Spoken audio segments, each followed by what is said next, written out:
Last week there were two, now there are four. We're back like a bunch of whores. Speak for What's up, yourself. fellers? What's up, Cruz Matt? Yeah. Cruz, listen, He's becoming! you would be so disappointed with my cruise. Well, first of all, before we get into Cruz, Kevin, how are you feeling, brother? Welcome back. Oh, thank you, boys. Thank you. It's good to be back. I missed last week. It's just I can't shake this cough. It stinks. It's the worst. You look Please. better. You COVID sound sucks. better. Yeah, no, I feel better. Like I feel 100% fine. It's just this freaking cough I can't get rid of.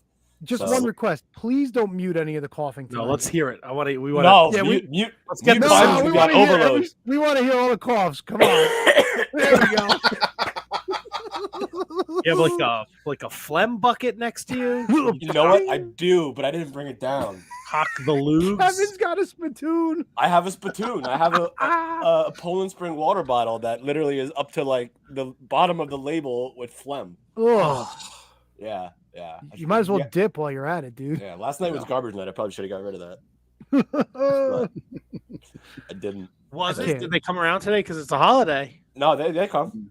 MLK Day, they work. get me every time over here. They don't come on the holidays. No one comes on the holidays. I Thanks for come that, on Tony. every holiday.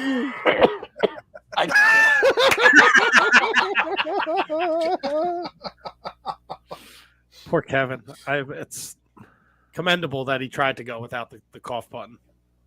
No, I went. I hit it. I know you did. You tried though to go like the first Yeah. couple seconds. You are a true professional. Speaking of trying, we want to know if you tried out the karaoke and the ice cream machine on the cruise. No karaoke because I don't like. I'm not a karaoke guy. I will watch. Yeah, but you like to get drunk and sing along and shit like that. Look, man. I was on vacation. I don't know what you do on your vacation, Tony, or Handsome Kevin, or Shining Pictures Kevin, but I was not looking to get hammered on a boat. Why? Well, then why'd you go on vacation? Because I just wanted to relax and enjoy myself, which I got to do. It was glorious. I had drinks, don't get me wrong. Little Jack and Coke here and there and everywhere. Oh, it was vacation. Margaritas, man. Margaritas. Ah, man, dude, this seems like a missed opportunity. No karaoke. Missed opportunity for what? No taking your shirt off, spreading ice cream on your chest, singing I took my Judas. shirt off when we went to the beaches and on the sun deck. Ooh, the sun deck. Ooh. But yeah, they Little they sunrise. changed our itinerary. Nobody So tells we Matt didn't what get to to do. go to the Dominican Republic, which I didn't. I could give a shit less, but people on the boat were outraged, which I thought was hysterical. Because it was the first stop and we were only there for like 6 hours. So I don't know what you're outraged about because they were very clear that they were going to refund everybody who had an excursion. So I don't understand what the problem was. So we People spent the first. People probably looking forward to going to the DR. I mean, But there's Why- every beach is the same. It's full of fucking dark people trying to sell their wares. Who gives a shit? Nudies? Every beach was the same. Any nudies? I did see an old lady take her top off. It was Boy. fuck yeah, dude. I was like, look to the left, look to the right, look to what does she do? Oh, And those are just in between them. those are some old ass nipples, son. it's kind of funny because Kevin was trying to talk my mom's top off last week, and you got to see him for free. I heard after this fucking head came out of that fucking that foos. You wanted to try and get up in them guts? No, but you can give her my number, Tony. She doesn't have to keep on contacting me via Facebook. Sweet lady. But just, tell her, contact me direct. Jesus Christ, Tony's dude. old. How old do you think his mother is? With all due respect. Whoa. But she's got a young soul. 96. Did you say a young hole? Come on, dude. Really? Can we keep it professional for Christ's I sake? thought my mic might have cut. My headphones might have cut out. Yeah. No ears. No ears. I'm fancy, but I spend all my money on my cruise, not on my equipment. So we spent a lot of time at sea. It was nice. No, nothing crazy. I had one ice cream cone because for some strange reason they ran out of vanilla on the soft serve, and I'm not a big chocolate guy. I don't like chocolate ice cream. Interesting. But it I'm wasn't glad like it wasn't disgusting. All those brown people at the beaches. I can understand why you wouldn't want chocolate ice cream. All right, I well, don't he know didn't if say they brown. were- He said dark. dark Whatever. people because they were out in the sun all day. Yeah, tan. Man, yeah, the locals. I don't know. We went to St. Thomas. What's the St. Thomas local? It's an American island. Yeah, it's like a white dude, I guess. It I've been to wasn't, St. Thomas. It wasn't? dude. Have Is you it ever like been Hulk to St. Hogan? Thomas? I've Like been to hot St. dog Thomas. stand? I was telling you to go to Megan's Bay, bro. That's the place to go. Oh, that's right. You did tell me. We went to another beach. Mhm. I can go on a ship forever, right? And I can deal with the last day at sea. There was gale force winds. There was a warning. I can deal with that. Driving through them fucking mountains with fucking call me now. Driving the truck, horrifying, fucking horrifying. Was it horrifying because you were on the left side of the road? Horrifying because you're on the left side of the road, and the road is just big enough for 2 buses to fit on it, Yep. and your vehicle doesn't have any doors or windows. The fucking trolley, whatever you're in, it's horrifying. Yeah, you're Bro, fucking we went to stuck. Tortola, and we went. Rihanna took a picture, right? And it's like a picture like this, bro. We're like this Oh, going yeah. down the hill. The horizon is like that, dude. It was horrifying, and the bus is old. Go, "Gar, gar, gar, gar, gar, gar, gar." And you're like, if the brakes go, we're dead. We're so dead. Unfortunate. It was good. It was a great time. I didn't do shit. I read 3 wrestling books. Oh, Yeah. that's what vacations are all about, We had baby. a balcony, so if the fucking pool deck was too crazy, like, people getting fucking hammered up there, it was like everybody. It was like, let's see how many people can fit in this hot tub, and I was like, what are you people doing? Were there any water slides? There was a water slide, and we were gonna go on it on Thursday, but the line was just too long. Just Thursday. You're like, you know what? What do you want to do today, girl? Wife of mine, sweet, sweet Ree. That was so smooth too. I was like, came out of the shower, had a fucking Kangol hat on. I'm like, what do you want to do today, girl? Yeah, See it? you're like Kevin James from the King of Queens. Yo, Leo Remedy, what do you want to do today? I say at 3:00 we go down this water slide. That's how it And is. you plan It's your whole day around the water slide, but there are too many people there. freestyle. The beauty of the Norwegian line is it's freestyle. There's no, like, you could do nothing or you could do everything. Ooh. How's your room? What was the room? Did it have one of those little portholes in it? No, we had a balcony. You had a balcony. Yeah, so we went balcony. So you slept on the balcony? No, So you had a room at the balcony. the room had a balcony with a sliding glass door, and you slid the Ah, door open. gotcha. There were a couple chairs out there. Good life. So no porthole. Nope, no porthole. No, because I had a balcony, Kevin. Well, I mean, you could. Maybe it was underneath. No. I was on the 11th floor. Oh, okay. All right. So no porthole. All right. No portholes. Glad we got that squared away. It was nice. It was a very uneventful, just the way I like it. Went to the casino. We caught a couple shows. We saw a couple bands. Saw a comedy show. Oh, It was good. who's on that? Any comics? Yeah, I would hope so. His name was Warren B. Did he regulate? He didn't regulate, but he was pretty funny. Baked. Okay, then. It was nice. There's no fun Matt stories. I didn't get in any trouble. We didn't miss our boat. I didn't try and fight anybody. You didn't pull any fire alarms? No, I managed to get a bunch of free drinks. Could you take your shirt off? No, we were just like, there was one day we went to lunch and they were like, we don't have any tables for 2. Would you mind if we sat you with other people? And I was like, no, Oh, shit. Oh, I don't no. care. Oh, no. So they sat us with 2 other couples, and me and Ree ordered drinks. And then the second set of couples didn't get drinks. And then the third set came and they ordered 2 margaritas as well. Oh, nice. And then the waitress was like, would you like another round? And I was like, no, I'm good. And then the other guy was like, another round. And then she brought me another drink. And I was like, I didn't ask for this. That has swingers. Like, I looked at Ray. She was like, whatever, maybe she thought you did. And then he did it again. He was like, another round.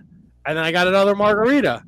And then he was like, another round. And then me and Ray each got another drink. Let me ask you this: Well- did he have an upside down tattoo of a pineapple anywhere? He didn't, but when Okay. but I guess he had the drink package because when we got back to the room, we checked the account and we were not charged for a single drink. So Beautiful. Did he have any rattan wicker furniture on his balcony? I don't know. We weren't in his balcony. We were in a restaurant. That's right. Good call. Let's see what else. I'd love to have like these crazy stories for you guys, but it was Did you have to put your keys in a bowl before you sat down? Ooh, any upside down No. pineapples anywhere I on the just ship? said that, Tony.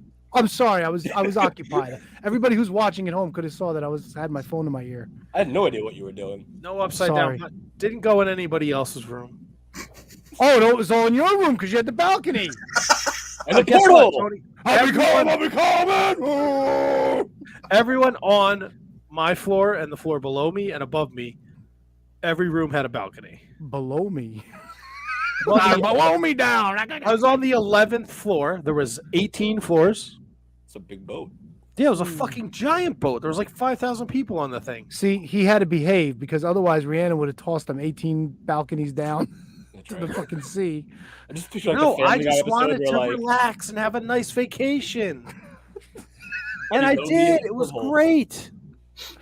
No, this is good, man. This is good. it's good I'm stuff. happy for you. I'm glad to see you had a good time. It was great. We'd wake up early. We'd go get breakfast. We'd go to the beach. We'd get off the boat. If the boat docked. Did you we'd go- dock on the ship? We go to the Oh, sun deck. Then we come back. We take a nap. nap. Yeah, you take a nap. Yeah, when you're on a cruise, you get tired easily. I wind up taking a lot of naps when I'm on. But like a lot of the ports we went to, we were only there for St. Thomas was the longest we were on shore. The first day we went to Nassau, and we were on land for like 4 hours. Coliseum. No, Nassau, Bahamas. Ooh, St. Thomas was 6 hours. Tortola, we docked at 8 and we had to leave at noon. So it was like, it was real fucking weird. And the last day we were supposed to go to the Great K Stir, The Great Oak. oh, Stirp K, yeah, but it's a tender deal. yeah. Tinder yeah. deal. The weather was bad, so they couldn't take the boat. They weren't running the tender, so we just kept on going. Jesus.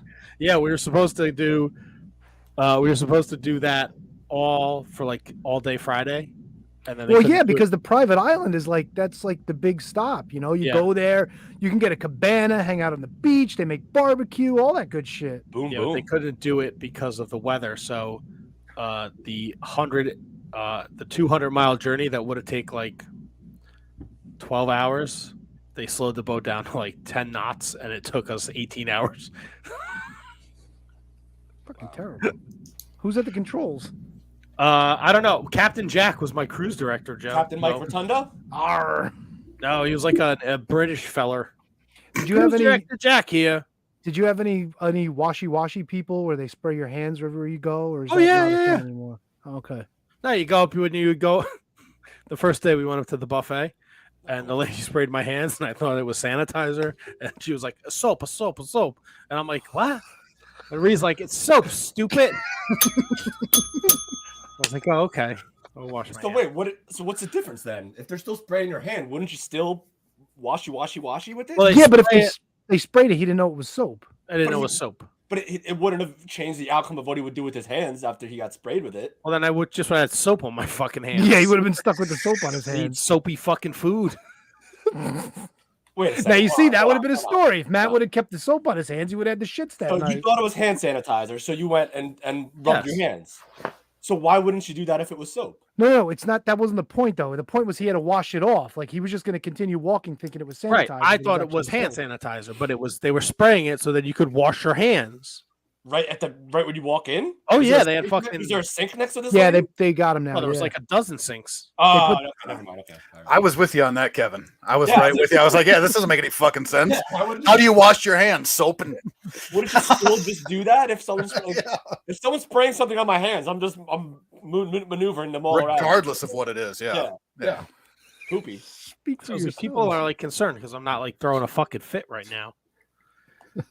Eric Freeds, this is the most mellow I've ever seen Matt. I'm concerned. This is vacation, Matt. So Yeah, vacation, it was dude. nice. I didn't have to go to work. I didn't have to deal with the cats. I didn't have to deal with anything. Who had to deal with the cats? That's a great question. Mommy and Rhiannon's friend took care of the cats. All right. Nice. There you go. All right. Cats are good. But everyone's good. I'm back. This was a very long intro. That's right. We got a shitload of wrestling to talk about. We got Clark Connors tonight. We got a Can You Beat That? We got Is the WWE for sale? Are the Saudis going to take it? Does Stephanie and Triple H hate Vince McMahon? What's Nick Khan doing? What's Tony doing? Brendan Haney, like, would you pay him fucking $5 to make these notes, Tony? Yes. Yeah, all the Tony won picks again this week. Tony, 3-time champion, sprinkled throughout the notes. We're going to have a long talk, Mr. Haney. You fucking tit sucking up to Tony. You tit. You Jesus. tit. Wait, he's sucking up. He's not the the tit tit. sucker. Yeah, He's no. the sucker. He's the Whatever, you fucking literal dipshits. There's the Matt we missed. Let's start. Because Oh, you have shit. to- Fuck. Filibuster for a second. I forgot Oh, to load shit, the fuck. software. Do you want me to do the intro if you need to make a phone call? No, I could do the intro. It's fine. I'll And be then in you're for going to a make a minute. phone call. Yeah.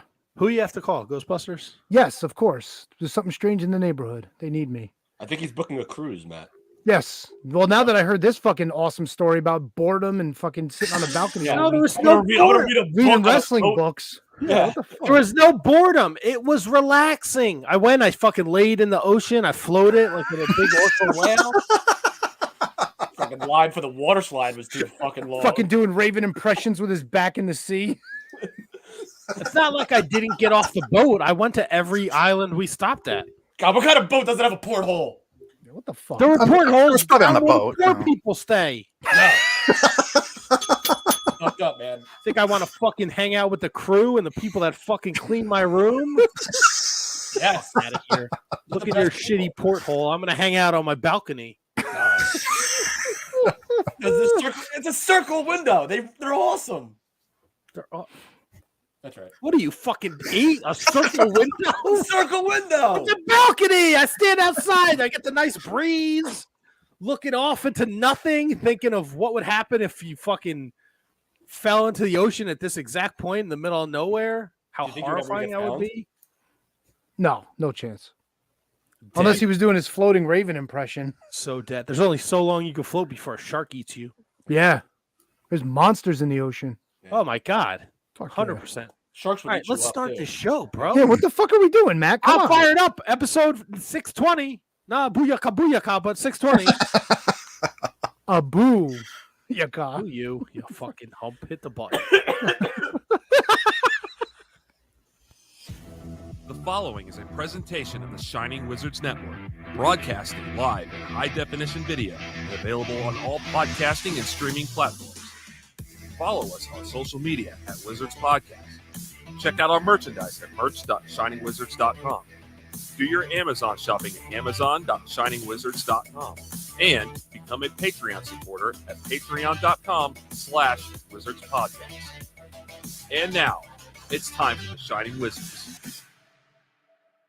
What's up, fuckers? From the motherfucking Shining Wizards. Grab his dick and twist it! Dummy. Yeah. No. Fuck no. You cocksucker.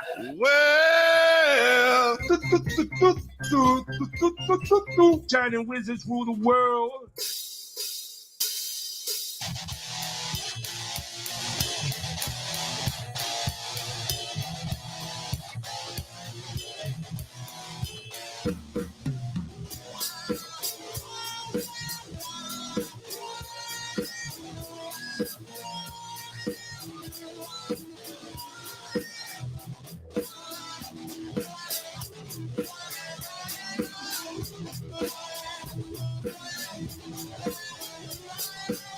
You are tuned in live to episode 620 of the Shining Wizards Wrestling Podcast, live on social media, the Facebook, the Twitters, the Twitches, and the YouTubes. Go with you wherever you go because we are available on each and every podcast and streaming platform. Matt's back, Kevin's back. Handsome Kevin is here with me once again. It's time for some wrestling talk. And talk about the wrestling. Tony, Matt. KJG. And of course, making sure we sound great, look great, and come at you live and in living color, the one and only man below me. Below you is right. Handsome Kevin. Fellas. Wow, Right. we did 20 minutes of show already, and we just got to the intro. That's crazy talk. And Well, you crazy get talk the about boring wrestling. shit out of the way. Yeah, you know what? I'm a little disappointed. I think Handsome Kevin and I built it up so much that, the actual story itself was a bit of a letdown. I'm going to be honest with you. It's Hey, all great Joy. that you had a great time. Don't get me wrong. Just wasn't the great time that we were imagining you were having. Yes, not great radio. Yeah, No, Matt, Hey, you Joe. had Matt had such a better time in our heads than he had in real life. Yeah. Agent Joe said, I hope Kevin's house is full of portholes instead of large windows. You know what? It might just be Asian Joe. Well, You I'm just sorry I have to go- didn't take you my shirt off and smear fucking vanilla ice cream all over my sunburned chest and then sing fucking Don't Stop Believing or whatever. You should be sorry. It was Judas. It was You're the One That I Want. I don't know. I did go to an 80s dance party. Oh, Oh, fuck yeah, hey. dude. Oh, right out. So Matt was drinking in the background going, just a small town girl. I No, was up front by Tony, the- Tony, it was Matt. Matt was going. Do, do, do, do, do, do,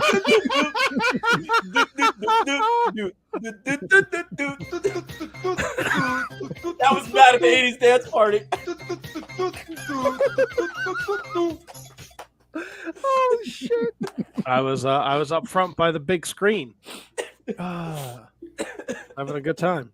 Look, I went to an 80s dance party. I saw a band. They did Fleetwood Mac's Rumors from front to back. Fleetwood's Mac.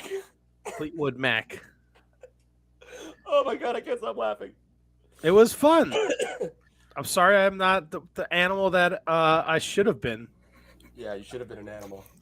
I'm kind of sorry about it myself. Yeah. You know what? I had a fucking great time. You're kind of letting a lot of people down, Matt.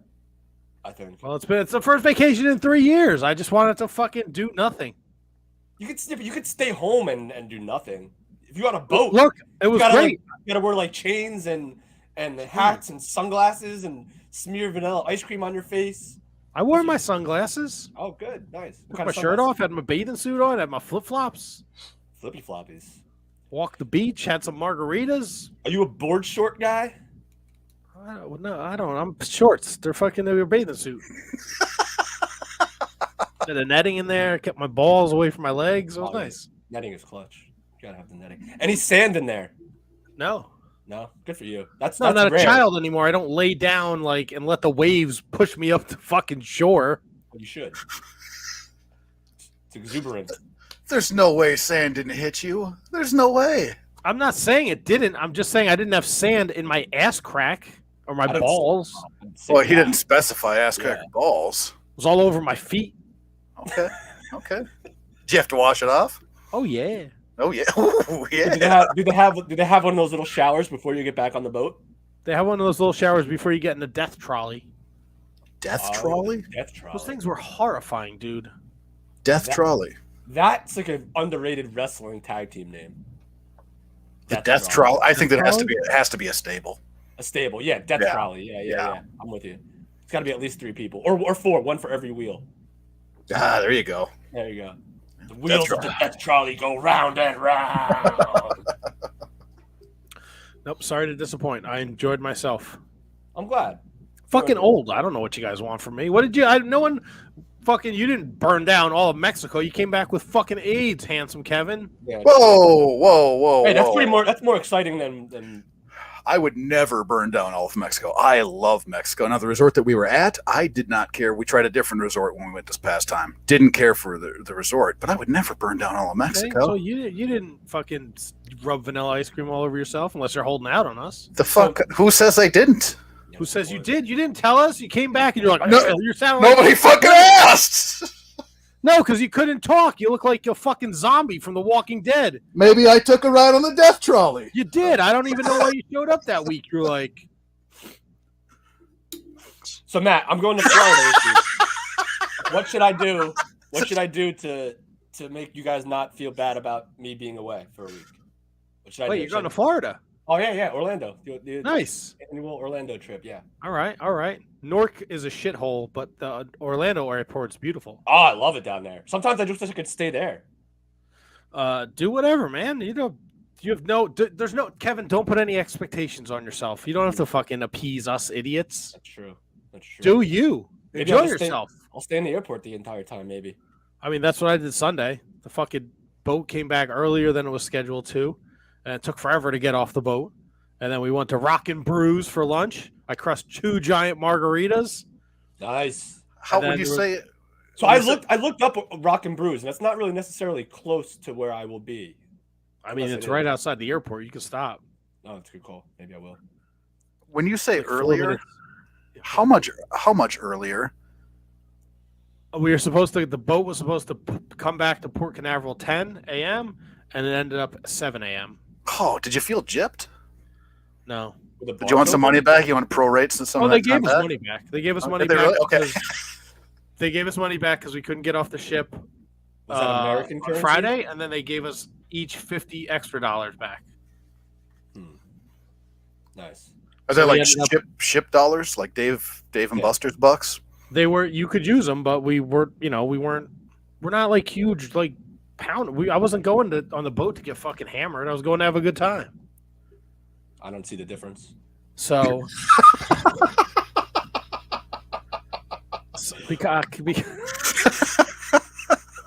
have you ever been on a cruise? I have not, except one of those ones that you go like around like Baltimore. Your wedding was the last cruise I was Okay, at. yeah. So this is a lot different. Okay. So the boat's definitely like cruising, and the sometimes the floor is a little wobbly. Right. But yeah. Any trouble sleeping? No, I slept like a fucking baby.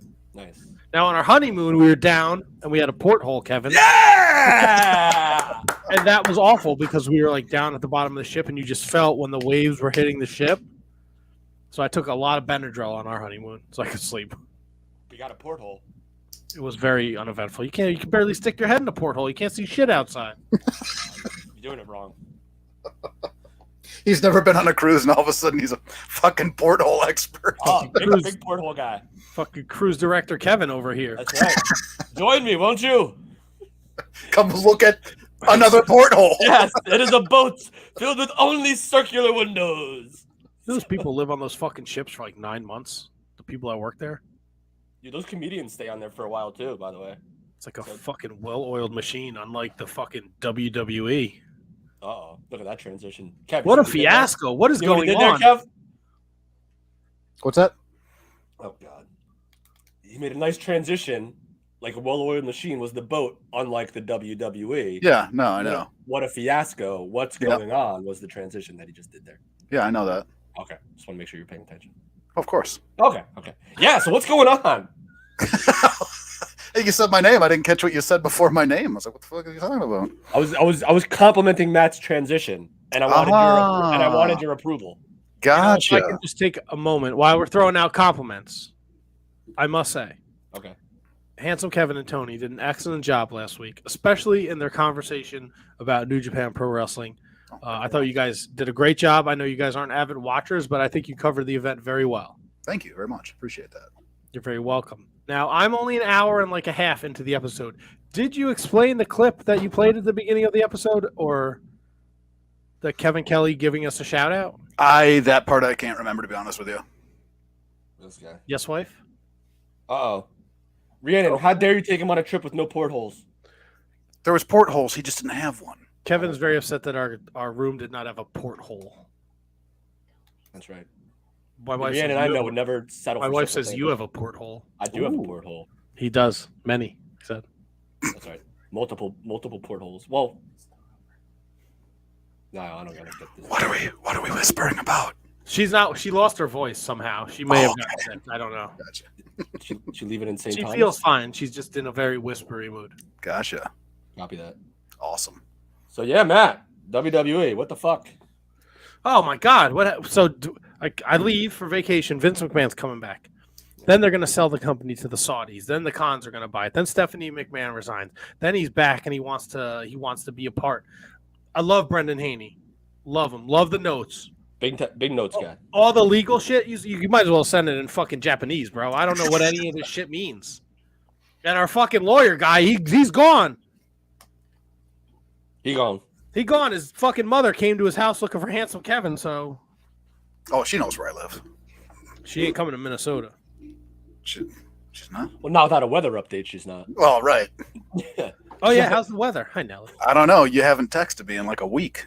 I was on a boat. I had no service. I didn't get a. So I'm up here fucking blind shooting what I should wear every day because of the weather because you don't update me. So what do you have a house full of no portholes, no windows? You can't look Yeah. outside. Kevin, what do you expect for a guy who had no portholes? That's a good point. That's a good point. He's sheltered, very sheltered. At least I know what to get you for your birthday. A porthole. I want a porthole. And you know what else I want? I want one of those wheels with the captain wheels. I want one of those. A wheel? Wheel. We could probably get you a wheel and a window, buddy. I want a wheel in a window. Yeah, happy That's what I birthday. want. There you go. June 12th. What do you so what do you guys take of all this? I know Kevin, handsome Kevin and Tony talked a little bit about it next week, but like In the future. is this last week? Is this is some crazy shit, huh? It's wild, and Matt, like this is like one of those stories where like you always want to have an opinion, like good, bad, or indifferent on something, but I just have no fucking clue what's going on. Like legit, it seems like it changes every fucking day. Like every single day, something else happens. Like, oh, J.P. Morgan Chase is now involved. They hired new advisors to help facilitate the sale. Like, is he just coming back to push for new TV deals so then they can sell? Is it like Stephanie McMahon's gone because now Vince McMahon is threatening her position? Is Triple H is telling the talent in talent meetings that nothing is going to change the day-to-day operations? There's so many different angles to this story. I don't know where to begin. I don't know where to end, and it's impossible to have an opinion that's solidified when everything is so batshit crazy. It's nuts on maguzzo, as I like to say. So I listened to a little bit of Eric Bischoff's Strictly Business podcast regarding it, and he has some very intriguing takes about Stephanie herself because of what she does for the company, not only in her her day-to-day role, but the team that she leads and all of what she does essentially. Right. And he came out and said for her to step in when he left was in his thought was to protect the family, even though they actually don't really see eye to eye on a lot, I guess, and aren't really, they're not chums, right? They're family, they're co-workers or work co-workers, but they're not chums. He said that the most telling thing was for her they made a statement to everybody, it's going to be business as usual, everything's going to be fine, and then he said 3 days later, she left. Yeah. So obviously in those 3 days, something clearly happened that nobody was for. And the other thing was that for him to come back, they had that vote, and nobody voted for him to come back. Everybody voted no, you don't come back. That's where he pulled the strings to kind of point himself bring back Barrios and and the other woman. So all he needed was 3, including like his vote or something like that. It was unanimously no, which means everybody, including Stephanie and Triple H, said we don't want you here. Right. And, I mean, how would you want him back? And here's like, and I feel like because like Stephanie McMahon, correct me if I'm wrong here, I believe that she initially stepped away a while ago, but then once all the Vince McMahon stuff happened, she came back. I believe it was 3 weeks. So I think maybe, it was 3 weeks. So like maybe like this was just like, all right, I don't need this. If he's back, I'm just gonna do what I planned on doing in the first place and get the hell out of here. And she will be completely and tremendously missed by everyone in that company, because the tweets that I saw about her leaving, and everyone's going to say how much they miss her and how good of a boss that she was, is something that is kind of like you can't really replace that. Right. The morale, from a morale factor. I don't know fuck all about the sale and what it means for the future, but Tony's not here, so maybe you guys can chime in. I mean, I got hair in my mouth. Sorry. Come on, Nelly. Get that cat's porthole out of here. But she's here to show off the porthole. Like what do you guys think if a sale happens? How would it impact the product? I don't know, man. That's like, I mean, Kevin, you might know more than me, but that's like a question that's like way above like my pay grade of intelligence. Like, Triple H insists that like nothing will change in the day to day. So like in that aspect of it, he's still going to be in charge of what we see on TV, and that has been pretty decent as of late. So I don't think it'll affect like us, the viewer, as much unless whoever buys it just like Ted Turner's it and says, "No, then the TV deals don't come through," and then just like now you just have this product with no outlet, which I don't think will happen because there's too much money to be made with WWE. Mm-hmm. So Matt, I don't know. I think it's strictly based on who buys it if it sells. Strictly based on that, because obviously if some of the things we talked about was Amazon trying to grab it. We talked about Peacock trying to grab it. Like there's a ton of different companies that are. It's possible. Disney, obviously. So no matter like if it does sell, it will look different depending on who it sells to. That's the whole setup behind it. Where if it's obviously if it's Disney, they already have a giant platform, but what's it going to look like post then? Where's it going to air? Right, all those type of things. The company that owns UFC, I forget the name off the top of my head. They're another one that's looking at, which I think is a horrible idea.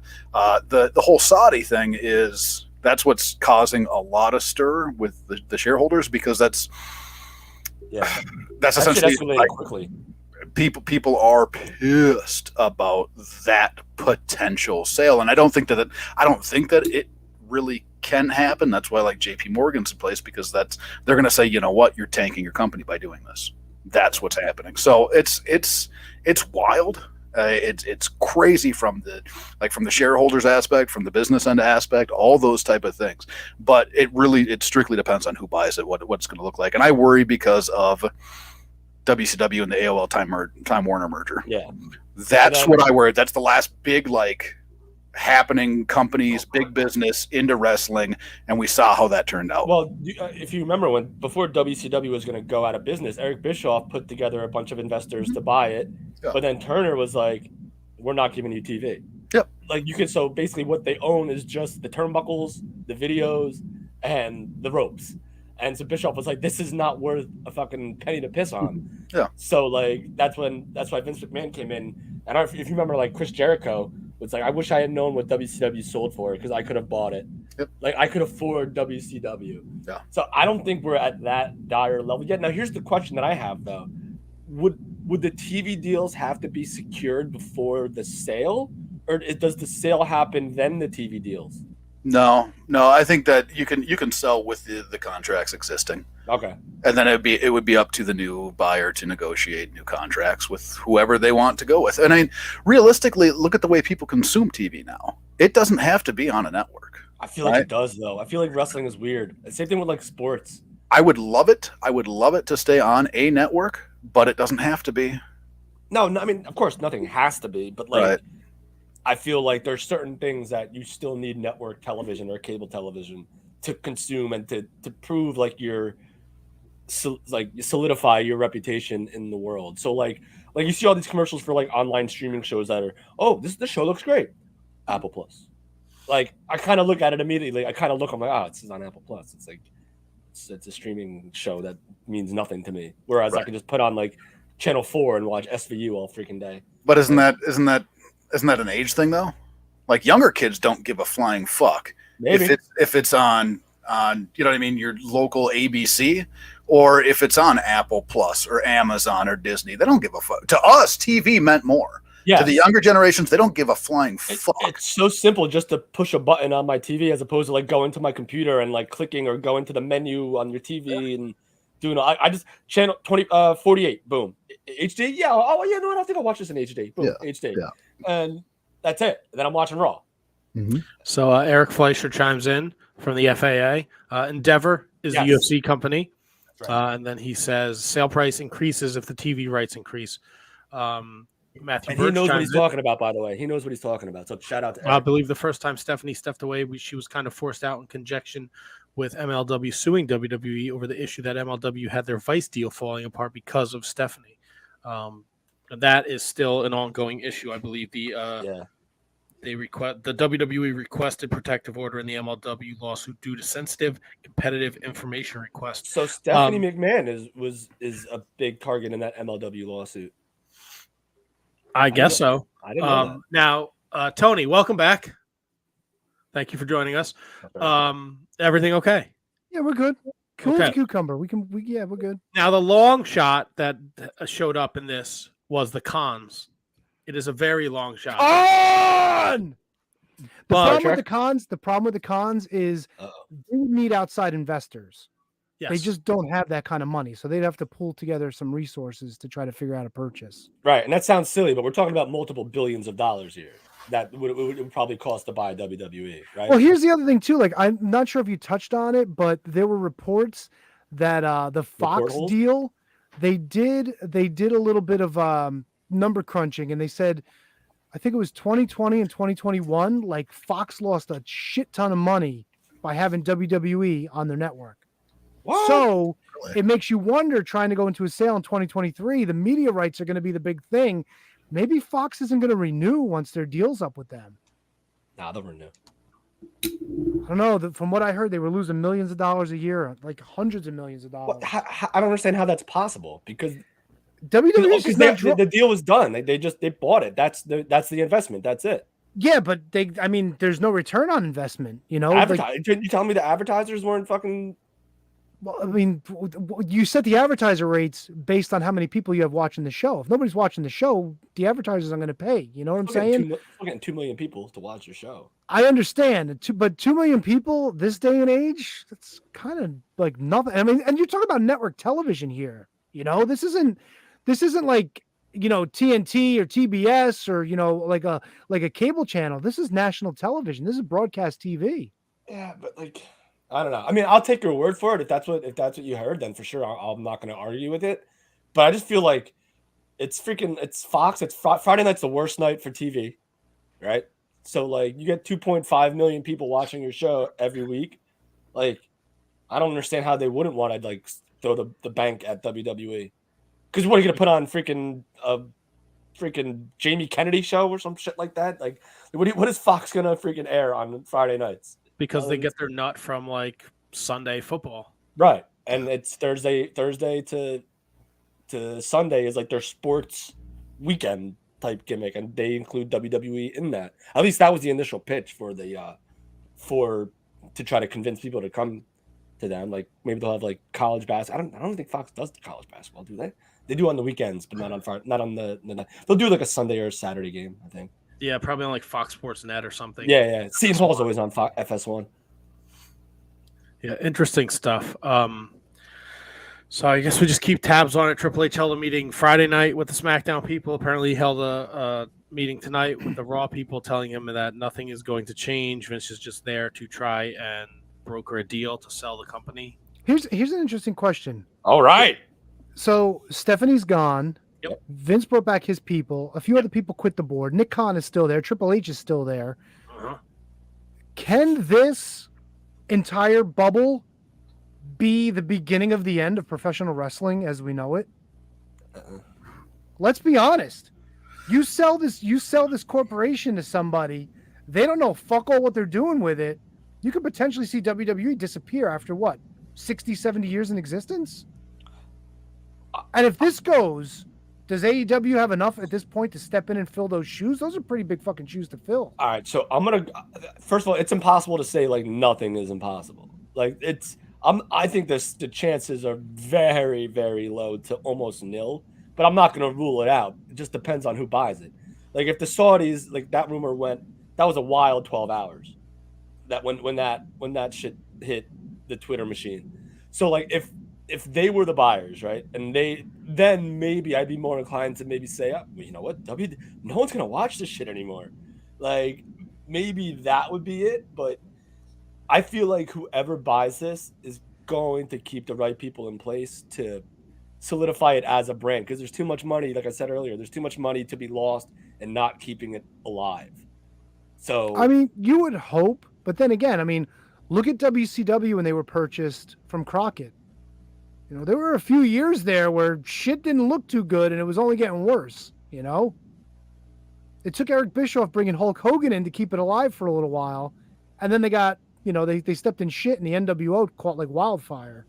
And while you were away, I mentioned how like when WCW in 2001 was going away, and Eric Bischoff put together a team of investors to buy it, and then Turner just wouldn't give him TV, and then that's the only reason why WCW doesn't exist today. Yeah, which is my concern with this whole Fox thing. If Fox disappears, that could be a big fucking matzo ball between the company being worth, say, $1 billion and $6 billion, like they were allegedly looking for.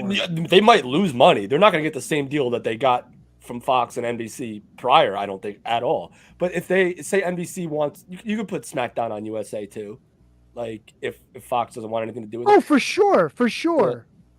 Yeah. This is the first time hearing about that Fox thing. I didn't know about Fox losing all that money. Yeah, I forget who it was. If it was Morgan Stanley that conducted the reports, but they did reports for 2020 and 2021, and it was like. Then again, you're also looking at it. Well, Then again, it's in the middle of COVID. Where the fuck were people going? You would figure you'd have more people watching during that time. You know what I'm saying? So it even cuts more against them. This is such like a weird, like this is such like a conversation for like that's way above my like intelligence level. You could say smart. This is a conversation for smart people. Yes, this is a conversation for smart people. All we're doing is literally just like saying what little we know based on what we read on, WrestleZone or PW Insider or anything like that. So like it's just a very awkward conversation to have because I don't want to sound smart when I'm really freaking not. Well, let me. I was gonna say I think Eric makes a great point here. No matter who buys it, you don't spend $5 million or $5 billion to bury it. Yeah. It's a giant investment for whoever does come in, if anybody does. Yeah, you don't, but it's also like, you could put anybody and their grandmother on a board of directors. That doesn't mean they know fuck all about whatever business they're on the board for, let alone professional wrestling. It's a little bit of a different beast. It's kind of hard to analogize professional wrestling to some other sort of business. Yeah, you have to. You saw it with I think WCW is the perfect example because you saw it with them, right? They Turner buys them, and then Kip Fry, who was the CEO of Pizza Hut, is now running. No, that was Jim Herd, wasn't it? Yeah, Jim Herd. It was Jim Herd. He was the CEO of Pizza Hut. Like he knows nothing about professional wrestling, and granted, it's a business at the end of the day, but you need to be able to put somebody in that position that knows the product. He wanted Ric Flair to cut his hair and call him like the Spartacus. Yeah. So like if and when this happens, I would hope that whatever firm or company or whomever invests, they decide to maybe keep like Triple H or Nick Khan or bring in somebody who knows how to run a wrestling business. Yeah, it's tough. There's a lot of moving wheels that we probably don't even know about. Well, the wheels keep moving here because we're on the road to the Royal Rumble, right? Very interesting thing. I was watching Sunday Night Football last night, and they had a plug for Peacock and the Royal Rumble. A lot of great games this weekend too, by the way. Matt, go ahead. I'm sorry. Cody Rhodes is in the promotional photo for the Royal Rumble. They didn't announce him yet, did they? Not yet. That's a fucking bummer, man. That's kind of like you're ruining the surprise. We all know it. It's like Sasha Banks showing up in New Japan, the worst kept secret in professional wrestling. You knew it was going to happen, but still.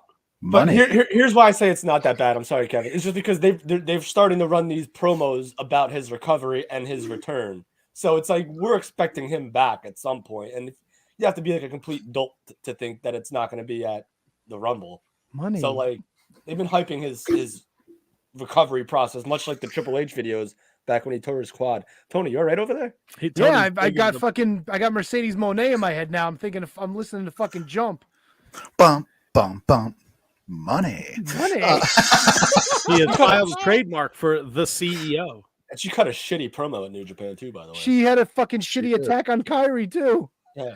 She was shit. I'll give her credit. Whatever that shit is that they're doing in San Jose or wherever it is in California, shit sold out like that. And her match with Kyrie was the only one announced. No, they've announced more. Yeah, no, since then. Match. But when the tickets went on sale, it was literally just the women's title match. Correct. Yeah, so maybe she is money. So we got the Royal Rumble going. Royal Rumble season. We got tons of people who are free agents. Oh yeah. Maybe not necessarily now, but FTR, Dak said on his podcast they are off TV now.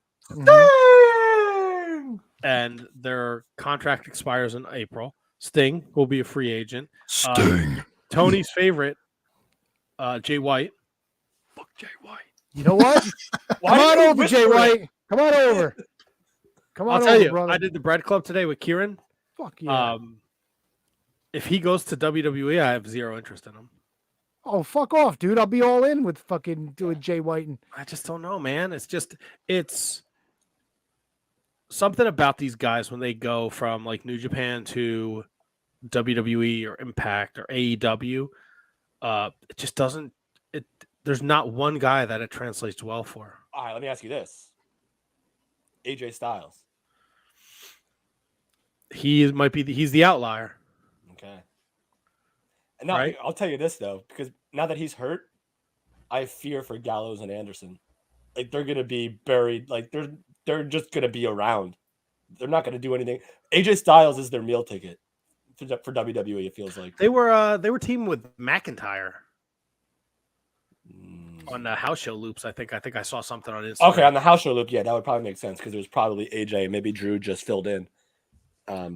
But none of these New Japan, All Japan, Noah guys, none of them translate well in the States. And that's been, it seems like forever. Muda, but he didn't really have that identity until he came to the United States. Muda was great in like the early 90s, and then like NWO Japan Muda was like job guy, WCW, Him USA. and fucking Chono, it was terrible. Yeah, dude, you have the two biggest stars basically, arguably in Japan. Masahiro Chono, former NWA champion, former God knows how many time IWGP champion, and him and freaking Muda are losing to like fucking Ray Traylor and fucking Rick Steiner on fucking Thunder. Weird Get out of team. here. Fucking Mean Mike Enos is gonna beat freaking the Great Muda. You can make a case for Vader in WCW. I was going to ask you that, Matt, because it seems like WCW did a lot better job transitioning, superstars from Japan to American television, and it's never seemed to click in the WWE. What would be the difference? What would be, you know what I mean? Like, but you agree, WCW did a much better job in everything, presentation, transition, all of it, and WWE's never clicked. They had the better working relationship with Japan than WWE did. They were all in. Like they had freaking pay-per-views with like Japan. This actually would be a good question for our guest, actually.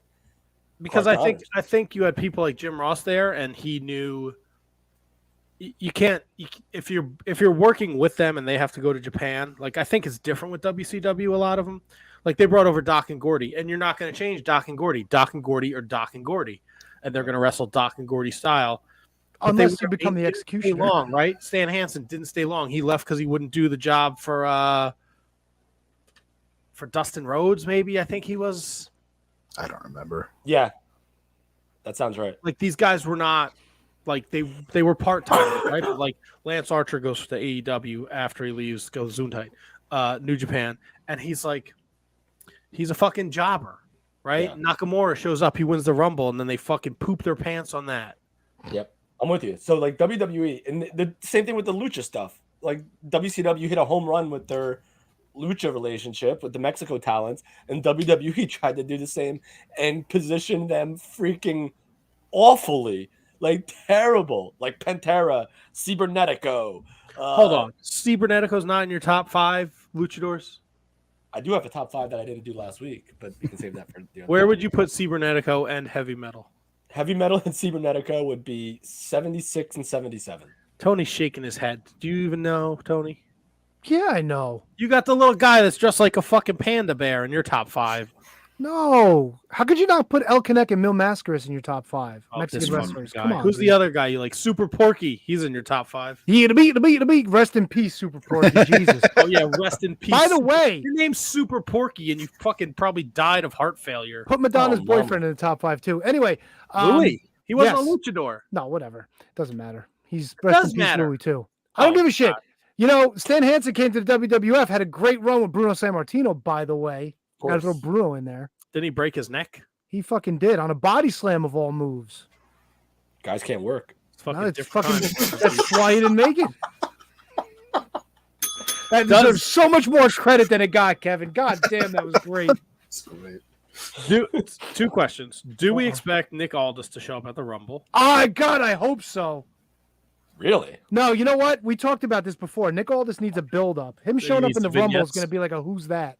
He'll be He like needs the vignettes. if he's gonna be like suit Nick Aldis, it'll just be like Cody Rhodes again. Like we already have a Cody. Like I don't need Nick Aldis here. Like we got you, Nick. I listen. I love Nick Aldis. I think he's a great guy.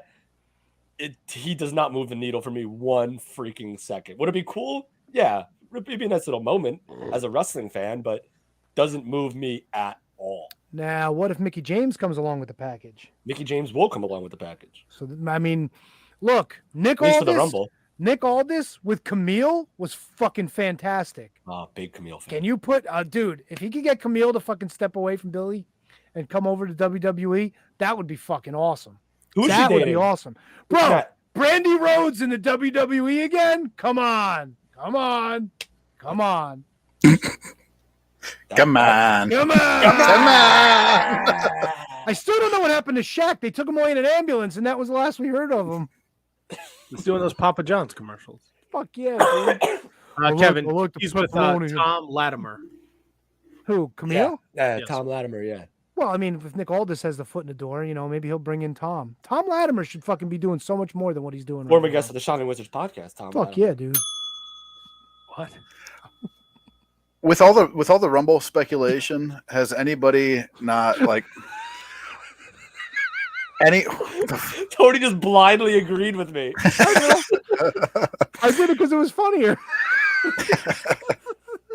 Has there been any, like, when was the last Big E update that we've gotten? Because that's been completely silent, and I don't know what his status is, how he is, anything like that.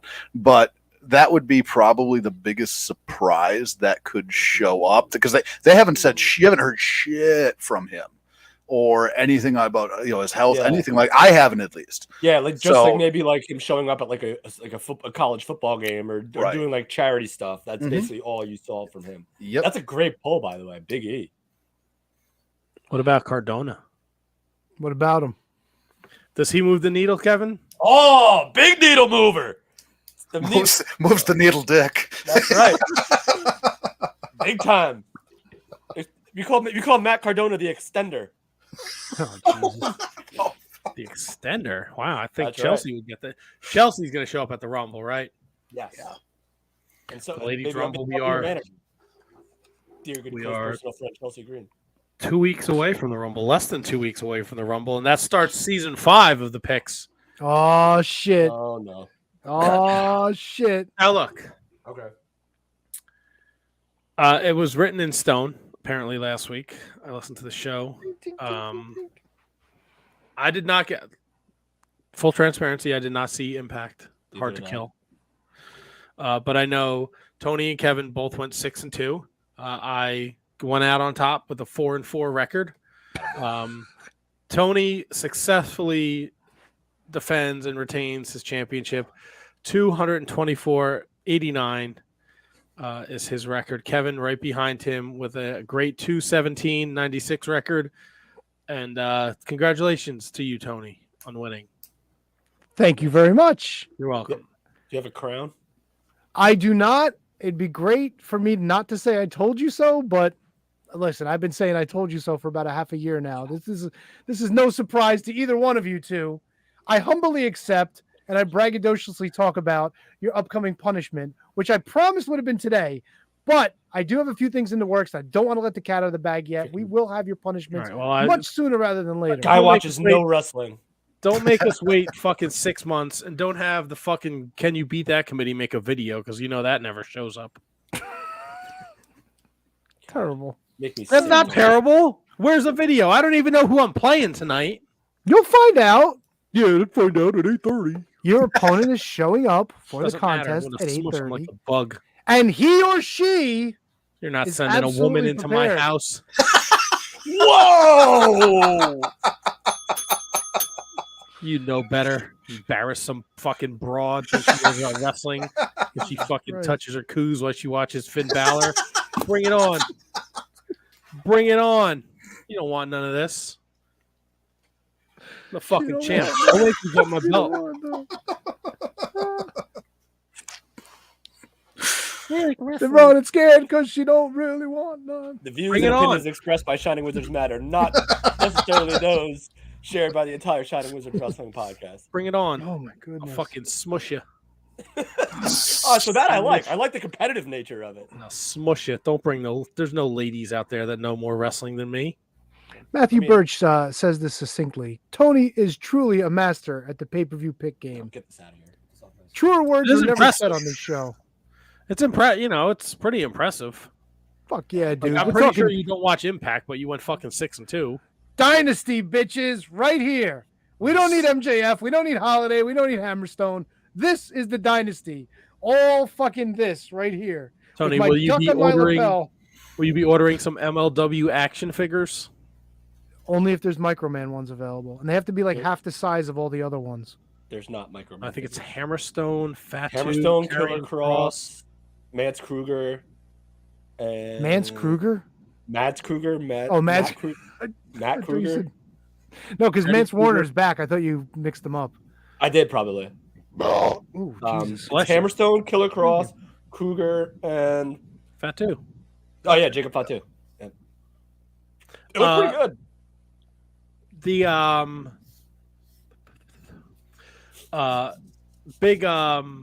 The big hubbub Hubbabaloo. when I got back to land on Saturday.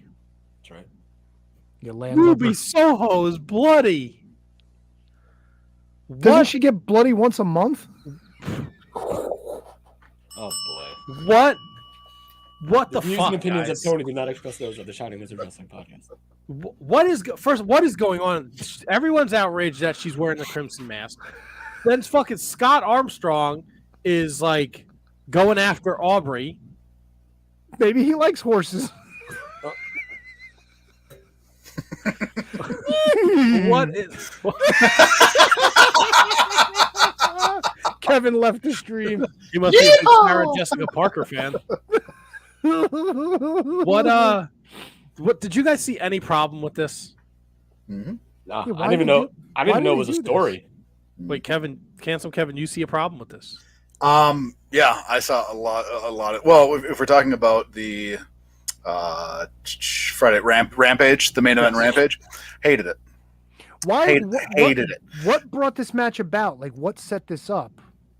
They've been feuding for months. Who? Ruby and Anna Jay and Ty Mello and her shitlocker and Willow and Willow. Ruby Soho. Ty Mello broke Ruby Soho's nose at one of the pre-shows to a pay-per-view, and then she had to have like reconstructed. Yeah, with that fucking stupid sloppy shit that she does all the time.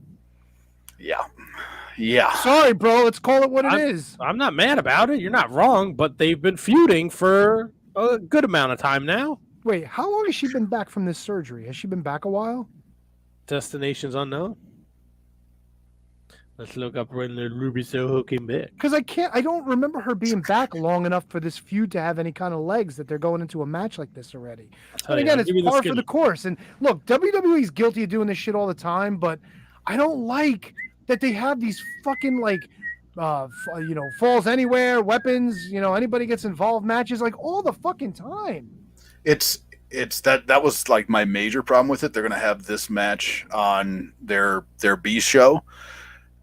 It's a pay-per-view style match, and I can even give them a pass if they were to put it on one of their special presentations on Wednesday night, sure.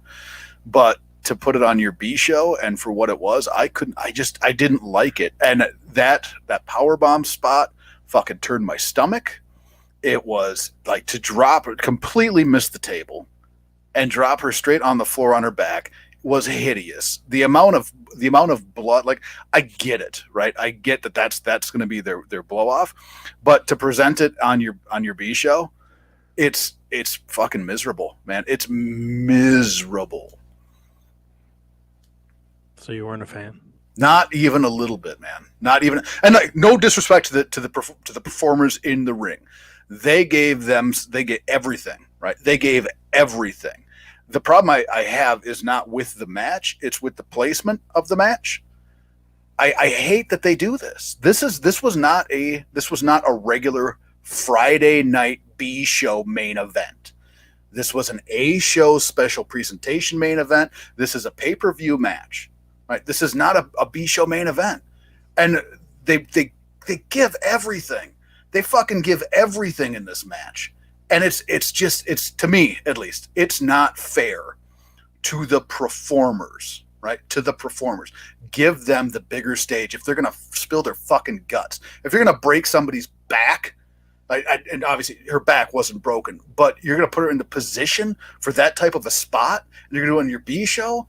I mean, it's borderline irresponsible. I'm not going to argue the irresponsible thing, but I will take you to task. Do they look at Rampage? Do they really consider themselves like a B show? I mean, you would think that they would kind of have to, because one has to be A, one has to be B. It's not like WWE where Raw, they're both kind of now on the same level now because they have two different partners. Raw and SmackDown both can make a claim for being the A show. But I will disagree with you where if you're going to have this spot, if you're going to be the main event on whatever show it is, don't you want to spill your guts for it? Don't you want to? Now, again, I didn't see it, so I can't confirm, but I read the results and I read what happened in the outcry about it. But I feel if I'm in the main event of any show, I want to put everything I have and I want to give my body just like I would, as a dark match trying to get signed, or as a house show match in, freaking bumblefuck Canada. You can do that. You can do that without that level of danger in the match. They're trying. Maybe they don't want Rampage to be the quote unquote B show, and that's something that they would have. Listen, it's got people talking. At a dead spot on Friday night. It's still a wrestling show. Isn't part of professional wrestling every spot is a dangerous spot? Yeah, of course it is. But there's levels to it, man. You know that. Of course, there's levels to everything. But yeah, they're professionals. It's not ballet. Yeah, they. Granted, the spot it's hard to watch, man. She completely misses the table, and I don't know if that's Willow's fault or that's Anna Jay or whoever set up the table, but they only have 3 hours of TV a week.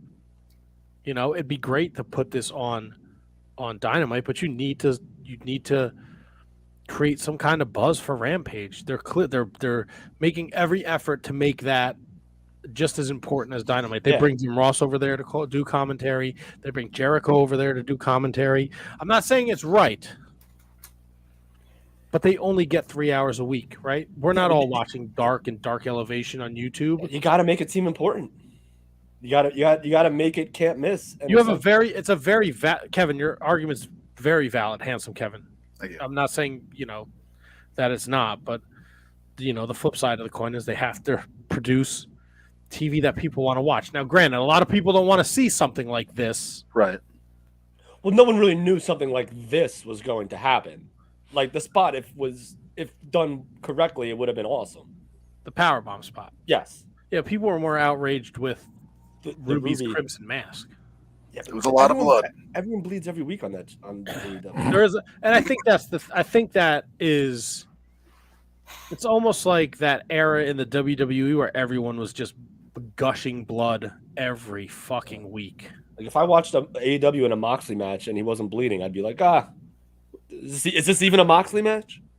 Now, I want to understand everybody's point of view on this, because Matt, you said something great. They want to get buzz, right? They want to get eyes on it. Now they do it by having this, if their play to get more eyes on their Friday night show is this level of violence and this level of danger, right? And this amount of blood and the gore. That's what people are going to talk about, and that's how they're going. This gimmick match is how they're going to get eyes on it. Once people get there, do you not have to continue to feed them that? Yep. You know what I mean? Otherwise, people are going to be like, "Well, I tuned in to watch this bloodbath every week." That was the problem when WWE, when everything settled down, when ECW disappeared, when WCW disappeared.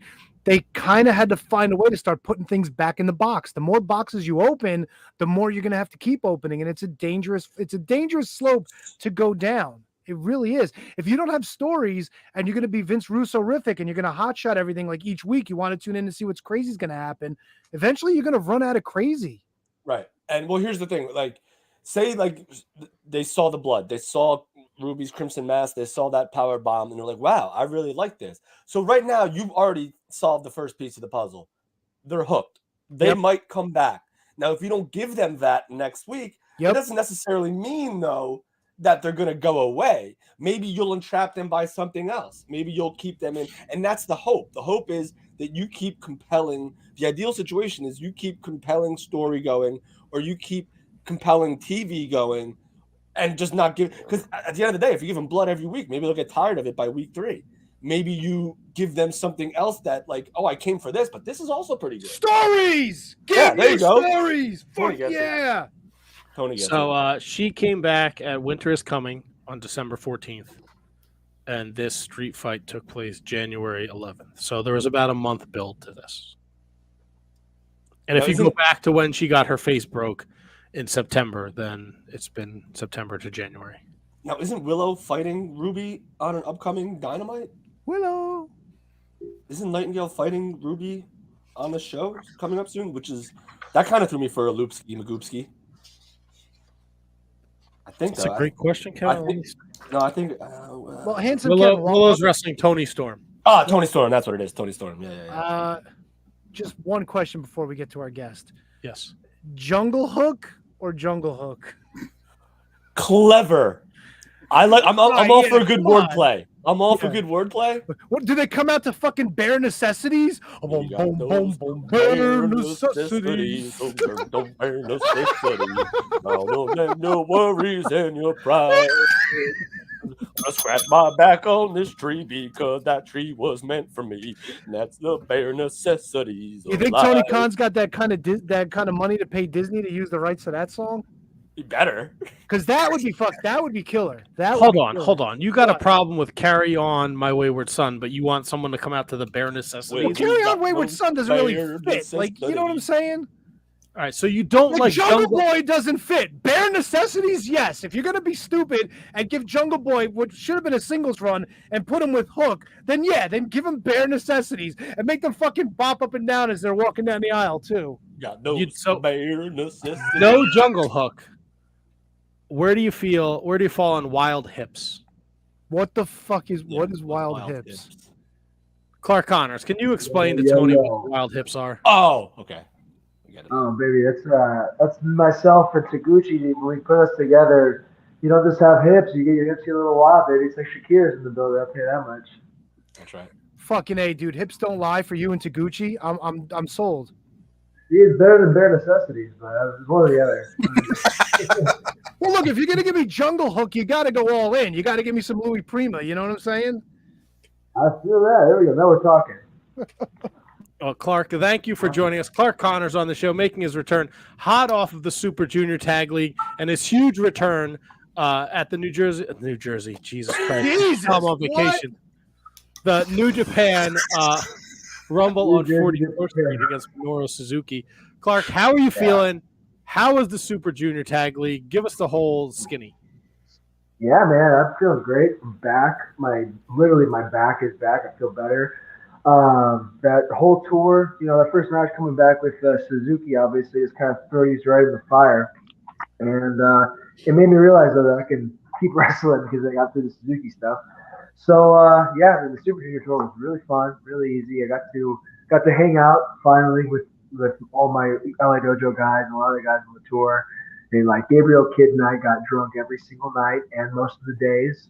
And so it was that and some fun wrestling and showing my bare ass to a bunch of Japanese people. So yeah, that's pretty much where I'm at right now.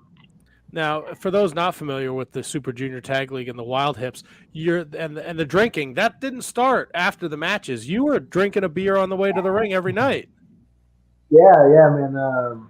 I just kind of drink in general a lot, and so I figured why stop? That's half the reason to be a wrestler. You can just drink on the job, and so I just kind of started doing it in the ring, and just kind of no one said shit, so I just kept doing it. I guess. Here we go, right? I've heard an interesting story from somebody about you and your drinking and maybe how you lost your cell phone. Oh God, yeah, yeah. In Osaka, you talking about? I believe so. Yes. Yes. Yeah. My good friend Kieran passed that along to me. He wanted me to ask you about that. God, yeah. Oh no. This is a fun adventure. We had a couple of days in Osaka this last tour, and we had some time to actually enjoy ourselves. And so the one thing Alex wanted to do, because this tour like coincides with his birthday, Alex Coughlin. The one thing he wanted to do the whole time in Japan, I was like, "What do you want to do?" He's like, "I want to go to Universal in Japan, and that's in Osaka." So after the show one night, we had the next day off. So the plan is to go to Universal Studios 8 a.m. Wake up early, do the whole thing. But that night before, we went to a sponsor dinner, and there was a few of the young lions there, and just a cast of characters, and all of Daily Dojo's there, and we got to do what we got to do. And when you go out to a sponsor dinner with the LA Dojo, you're gonna get fucked up. Pretty much is the deal, and that includes us too. We get pretty drunk, so we go to karaoke. We do the whole thing. It's about 2 o'clock in the morning. We get back. I'm like, okay, this will be perfect. I'll get a nice 4 hours of sleep, 5 hours of sleep, wake up to go. And I go set my alarm on my phone, and my phone's gone. Can't find it anywhere. So, oh fuck, dude. So I tear up the entire room I'm in, throwing everything everywhere. I go down to Gabriel Kid's room, knock on his door, and we're trying to like call the fucking restaurant we were at over Google Translate into his iPad, and nothing's happening. I go and I start. I say I'm gonna retrace my steps, so I go to the fucking convenience stores we're at. I went took a taxi all the way to the fucking karaoke bar. Nothing. It was like 4 a.m. at this point, and I'm just like, oh god damn it, dude, I'm just gonna go to sleep. And I feel really bad for this whole thing with Alex. So I go to bed. I wake up. It's like 9 o'clock, and I'm like half drunk still. I go to take a piss, and like I'm standing over the toilet, and as I'm standing over, like, I kind of fall forward, catch myself on the fucking wall, and what was right under my foot, right behind the toilet, was my cell phone. And it was there the entire time. Yeah, yeah. So just in time to not go to Universal, which was just great. Made me feel really good as a friend. These guys were busting my balls because I just came back from vacation and I didn't do any karaoke. What is the Clark Connors karaoke go-to? It depends who I'm with, but a lot of times I do "Shout at the Devil" by Motley Crue because I can't really sing for real, so I just can kind of scream and style, all that crap. So yeah, it's more about it. When I go to karaoke, I'm more of the moderator, I would say. I try to keep the vibe going, make sure there's not like the one person who's really good at karaoke, and then make sure they stay off the mic, and make sure everyone's having fun. That's kind of more I see myself more in a karaoke group setting. So we are joined by my new favorite guest of all time, Clark Connors, who loses his phone behind his toilet. He gets drunk and does karaoke and moderates karaoke. I hate those karaoke people too that like have to have their name. They're like every other person. It's the same freaking douchebag. That's like every other song. So how do you how do you deal with that? No, dude. So yeah, I think the main thing is when no one's going yet. A lot of times if you're passing the thing around, especially if it's like a Japanese karaoke room where it's just you guys in the room, you can always tell if someone's getting the itch to like put their name back in. So if I see that's about to happen, I'll just be like, hey, actually, this person hasn't sung yet, that type of deal. Or that's what I'll kind of just offer it up. And as I'm doing that, I'll go get that other person more drunk, usually, kind of get them a little like more out of it, so they're not singing as often. It's a very fine science. It's an alchemy, really. Yeah, algorithms. Yeah, it's ridiculous, man. Yeah, I read this term the other day. I was reading this book, and back in the like ancient Greek times, like they would hold symposiums, right? And a symposium wasn't just like a place to like learn and shit. It was more of like a party, and like everyone was talking. But the biggest thing was there's something called the symposiarch, and that's the guy basically who sets the pace of drinking for the whole place. So if like he takes a drink, everyone has to drink. So it basically gets everyone's levels like kind of where he wants the day to be, and like the fun to be. And so as your symposiarch, modern day symposiarch, we drink boys. Yeah. Great. Yeah, I found that very interesting. You had been hurt and then you got the big return at the Rumble on 44th Street. What did it mean to go in there against Suzuki, and how cool is it to have Cowboy Ken Shamrock in your corner? Yeah, that was really awesome. Yeah, like Suzuki and I have always kind of, there's been a few times when me and him were running into each other, and we've always been on like good terms, which is cool. I've always thought, like, really, he's taken me in. He knows that I respect the Japanese business, but he also knows, like how like little hedonistic tendencies as he is one to be as well, you know. So that was good that I could finally get in there and step in there with him, and then the fact that it was afterwards too, he like didn't have to go out his way to shake my hand, after the match, and it showed me like he doesn't do that to many people. So I was like, it really made me happy. And then Ken is awesome, dude. Just having him in there, and when he was when I was like in the ring, Suzuki's whooping my ass, and I'm sitting there selling in the corner, or I'm getting my ass kicked in the corner, and I look over and Shamrock is just fucking just like, come on, fuck yeah, come on. And it got me so hyped that I got up and just started just beating the shit out of Suzuki for a second. I was like, oh fuck, never mind. Kick me. And I'm like, well, yeah, Shamrock's the real deal, man. He's fucking awesome. Yeah, it was a lot. I ended up at the show, luckily, and it was great to watch live. It was a great experience. The venue's amazing too. So yeah, dude, this is nuts. Yeah, I like that. Now you go from there to being a part of the New Japan Stardom Historic X crossover, and it was awesome to see the LA Dojo boys get to compete. It was great to see everybody back in Japan. How much did that mean to you? Yeah, it was awesome, man. Like that was what really kicked off the tour for all of us. So Jet's first tour, first time me, Gabe, and Alex are back together, and obviously, that's three-fourths, the big three-fourths right there, with our other boy doing his thing.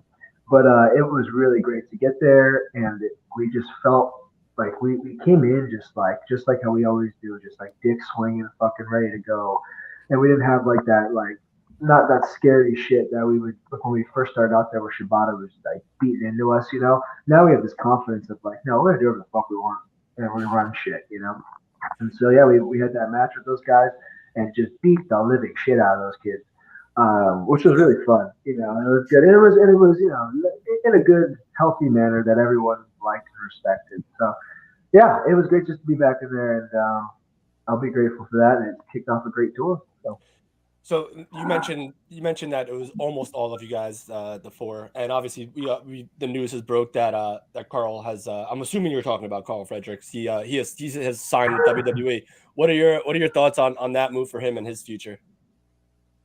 No, it's awesome. I was actually talking about Michael Elgin. He's the fourth guy that we hang out with. But I'm an idiot. Yeah, come on. No, but this that Carl guy. No, he's fucking.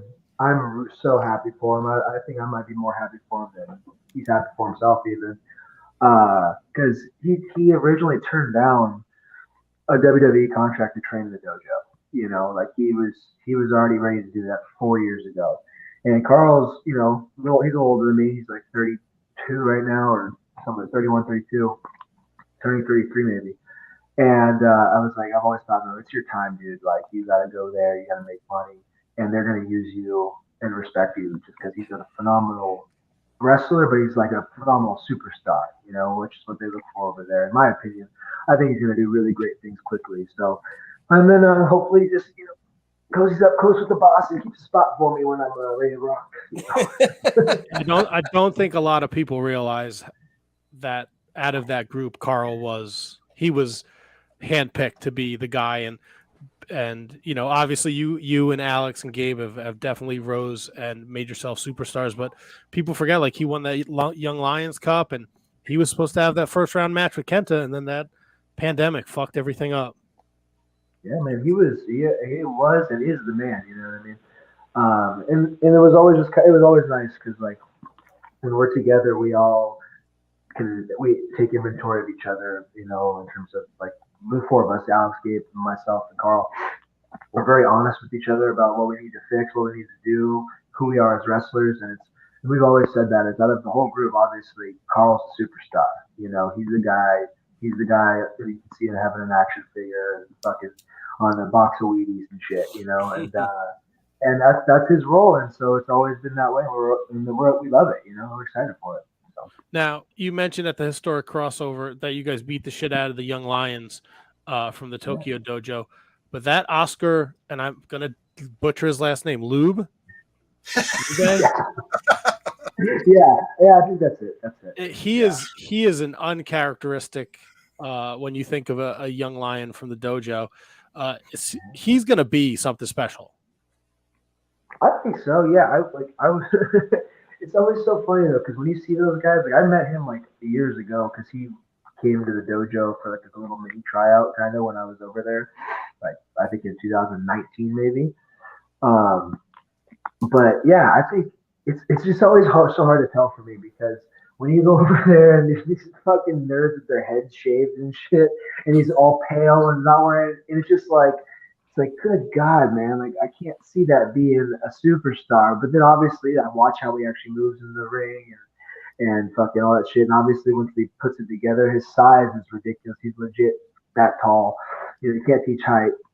And so, yeah, I think it's gonna be really good in the long run. But it always takes some time, and it always depends on how they use you, I guess, as well.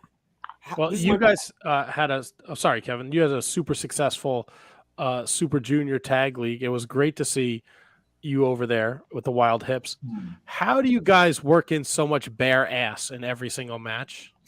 Yeah, no, it's a conscious effort. It's important to us for the brand. I think it's, I think I think for me at least, when I'm wrestling with a guy like Taguchi, my biggest thing was like, I don't want people to think I'm this, like as a wrestler, like I do the Shibata badass shit here and there, right? But that's not who I ultimately am. I'm always been like a big fan of American style comedic spots and shit like that, and like just having an added bit of comedy and everything, even if it's like during like a big main event match, just put like a little sprinkle of something here and there is what makes it artistic, I think.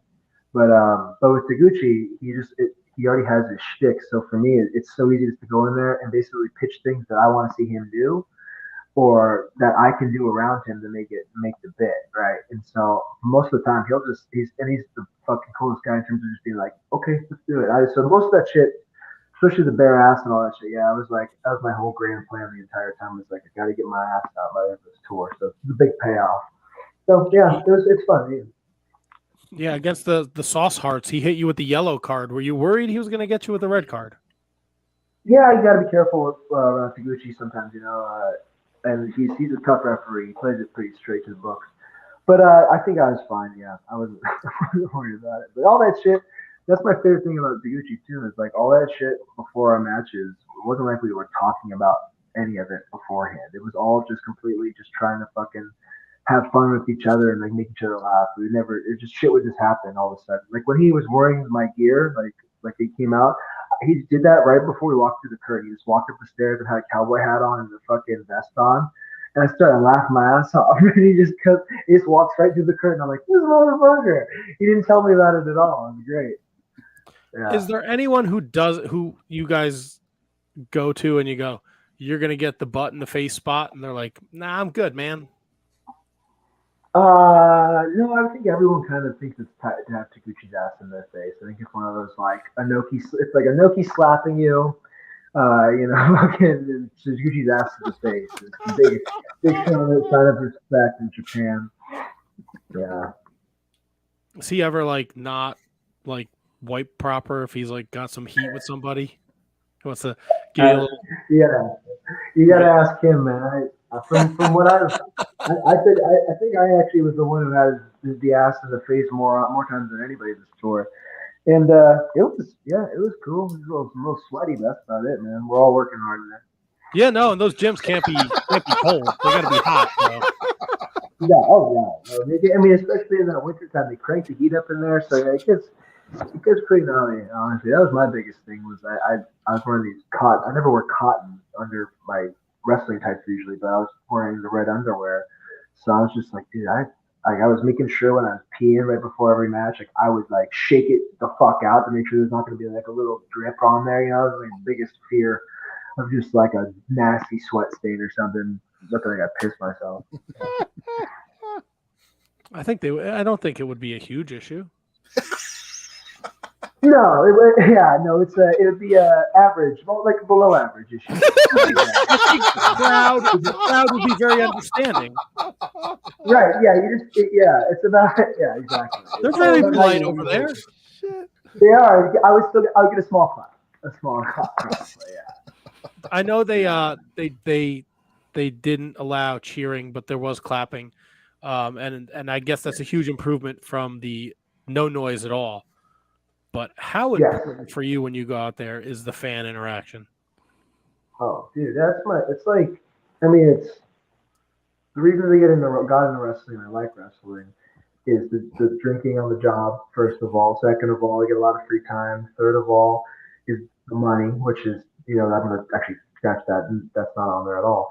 And then the fourth is the fan interaction. You know what I mean? Like just to see, like yesterday, I was at the Championship Wrestling from Hollywood, the showrunner out here, and they had the big red carpet rumble, and they packed like 1,000 people in this place, returning back people, and it was just rowdy. It was the first match, and they were just hot as fuck from the start. And I didn't do shit in the match, you know what I mean? We just had a real fun little match, and real simple. And I'm just like, but the feeling of like the crowd coming up for you. First, like when I'm like looking at someone doing this shit and they coming up for me screaming, versus like I'm in Japan and like put together this beautiful fucking crazy spot and shit, but then it's just like no matter what, and then a guy gets kicked in the nuts. It's like, well, fuck, that's not it's fake. It doesn't make any sense, you know. So yeah, the fan interaction's huge, honestly. Now I know you guys aren't on the New Beginnings tour, but is there talk of when you'll be back in Japan? I don't know, my friend. We'll see. Well, I think they're just kind of right now figuring out everything, especially with New Japan Strong over here, trying to because I know that we're gonna cut back on them and look for more quality over quantity with them. So they're gonna want me over here to be a big part of that, and then a lot of the stuff around here. I think there's a better chance of me popping up on other television programs here and there, or on your independent feed for a little while. So just keep your eyes peeled. We'll see about it. And so that's something we're looking forward to just kind of expanding horizontally. So let me ask you about that. How do you, like, as a professional wrestler who, you're in Japan, you're out west, you're doing all these independents and all that stuff. How do you prepare your day-to-day life in terms of not necessarily knowing 100% where you'll be, a month from now or a week from now or 2 weeks? How does that work for you? Yeah, that's a really good question. Like for me, it's like I try to at least book most of my bookings, a couple months out. But with Japan, it's been really hard in the past, like especially coming up as a young lion, because I was in that position where you're low enough on the totem pole, you're not really supposed to like ask questions like that, like, oh, when will you be needing me? Like you want to be on every show, obviously. And so you just kind of, and so I would just really have a lot of my life where I'd be like, I can't commit to anything to some of my friends, like, oh, let's go do this in like 2 months, go to this place. And like, I can't commit to it until the last second, But it's gotten better now that I kind of have more higher on the totem pole, and I'm not afraid to just ask and just, be like, hey, all right. And if I want to, I'll take some time off, I could, if they don't need me, I don't have to work basically, because I've been contracted by them. So it's kind of just playing by ear from there, Nice.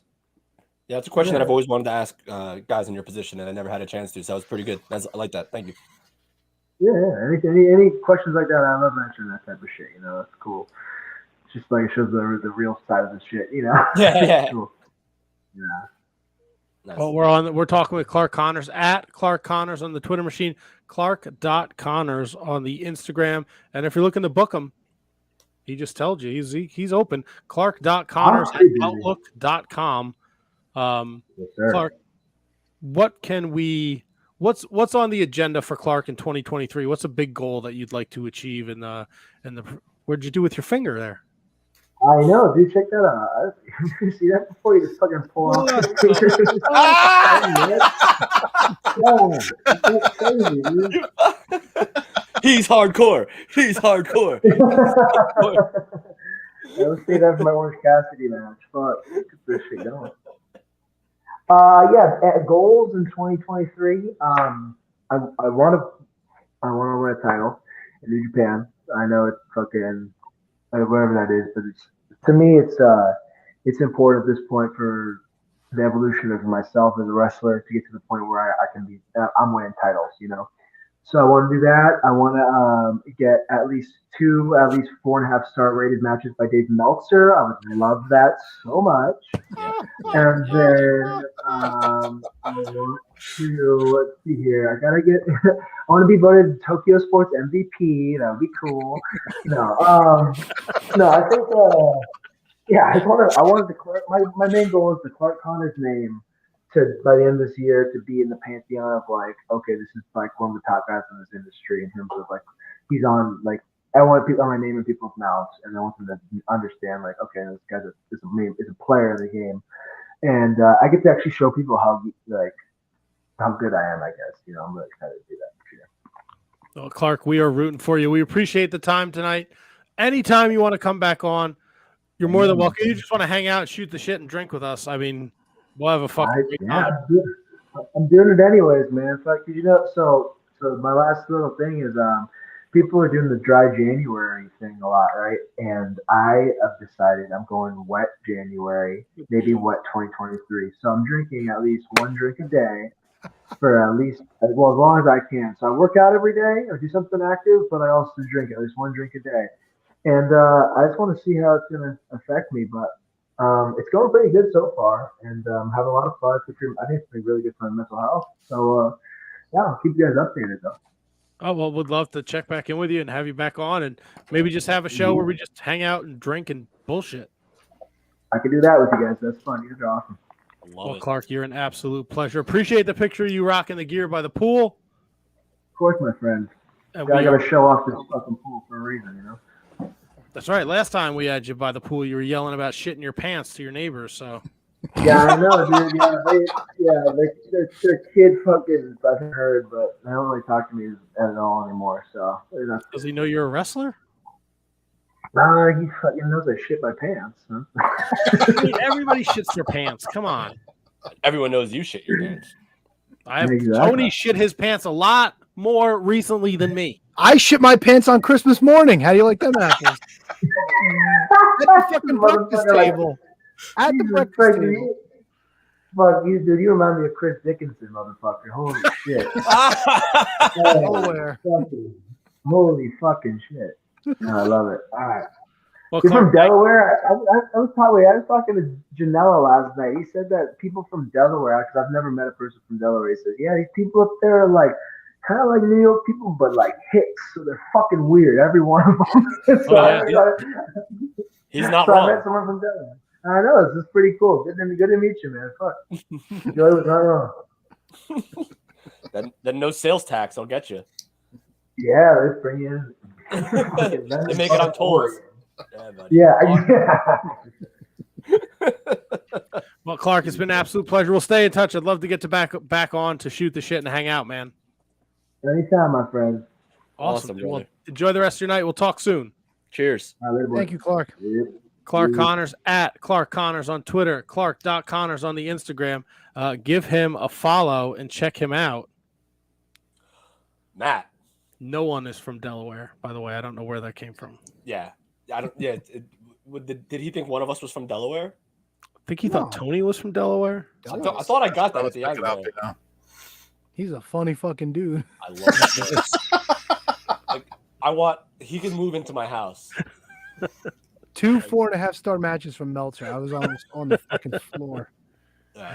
That was a fucking blast. And Matt, do I have time to do the Patreon plugs before I smush whatever schmuck you're sending in here? Well, Matt, the schmuck who's sending in was actually saying keeping an eye on the guest. So I'm sure that the schmuck will pop in when the time is right. So you could do the plugs.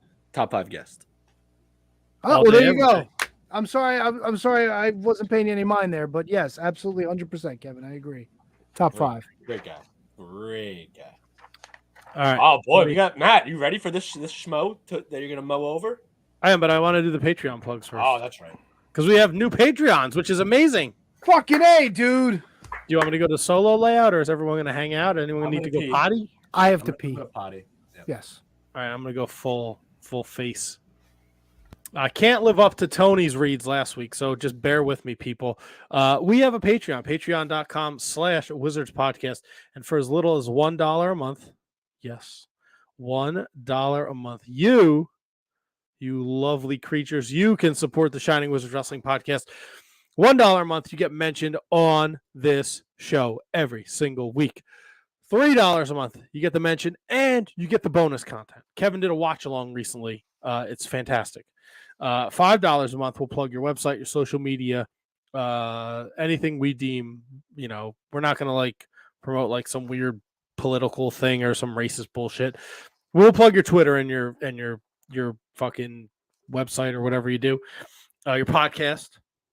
$10 a month, you get all those perks, and every month we put your name in the drawing, and we pick a Patreon winner, and they get to choose how they are part of the show, whether it be sitting in on Can You Beat That and challenging me so I can smush your face, picking the Wizards Rewind and sitting in with us and talking about that show, sitting in with a guest. If you want to talk to Clark Connors about pooping in his pants or sticking his butt in people's faces, you could have done that.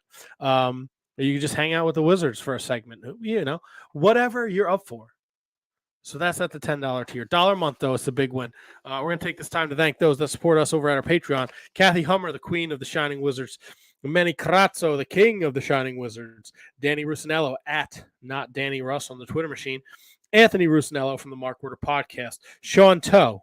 Sean Calejo. Kate, the Great Hensler, at Miss Kate Fabe on the Twitter machine. She's doing Fightful podcast. She's doing Mark Order podcast. Kate has her finger on the pulse of the professional wrestling community, and you should follow her and be along for the ride.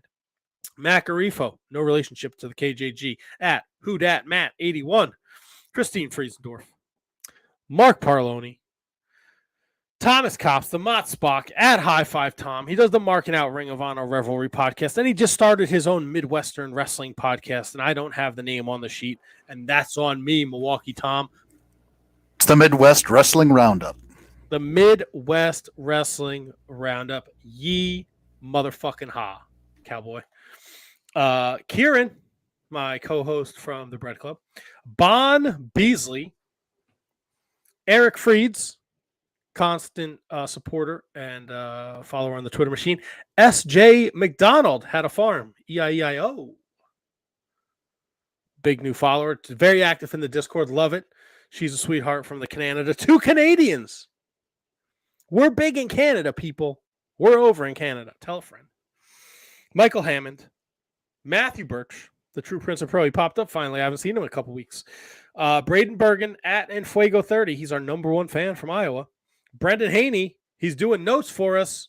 He's the man. Tell a friend, at the Irish Misfit. Ryan Schlong at Mark Order Pod. He's back on his YouTube account. Asian Joe, happy birthday, Asian Joe. It was his birthday yesterday. Hope you had a great day full of Asian things. Mike Peterson at LOL Mike Peterson. The Daily Smart, thedailysmart.com, at The Daily Smart. They help you find the latest wrestling news along with up-to-the-minute daily podcasts. Don't forget, we deliver YouTube videos to keep you in the loop. Kevin Rogue, he sits in on Fourth Mic. He's producing the show. He's talking on the show. He's giving us ideas. He's showing us his nipples when the cameras are not live. Mm-hmm. He's got many avenues where he waxes poetic. He's got a nipple out right now. At Year of Pod, which is I highly recommend what him and the Duke do. They go back, they pick a year, and then they go through every pay-per-view in that year. And they give you fantastic insight. If you like dick jokes, if you like the Giant, if you like the Hulkster and his thermos, check out Year of Pod. Then he does the TOTS Pod. If you're a toy collector, check that out. They do great stuff over there. And then he's a jerk-off wrestling manager at JJ Rogue Means. And you can just follow him and send him, like, hate tweets because he's a dick. He's nodding his head. You can't see. I can see it, but you can't. But he's good. He's good at his job. So that means, we hate him. And last but certainly not least, he'll be joining us at some point in February as part of the show because he was our Patreon winner. He has a Twitter, at W Mercier Jr. He is the one, the only, William Mercier Jr. Lives are gonna be in William Mercier's hands. You know what I mean? Kevin, I know what you mean. Jelly bean. Oh, look at you.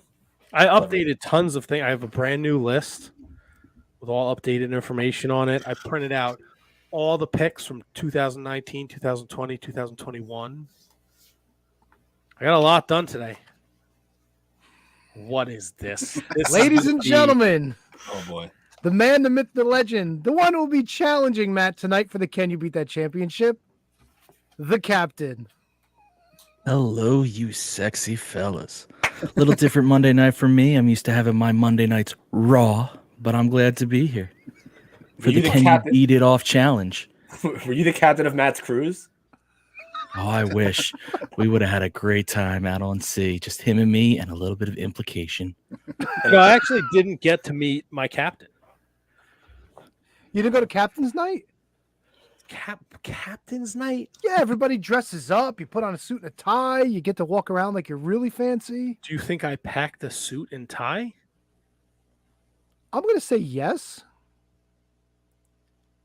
Dude, it was like, what wrestling t-shirts am I going to wear on this cruise? My wife had to like coax me into bringing collared t-shirts or collared shirts. Collared t-shirts. Jesus, you are a redneck.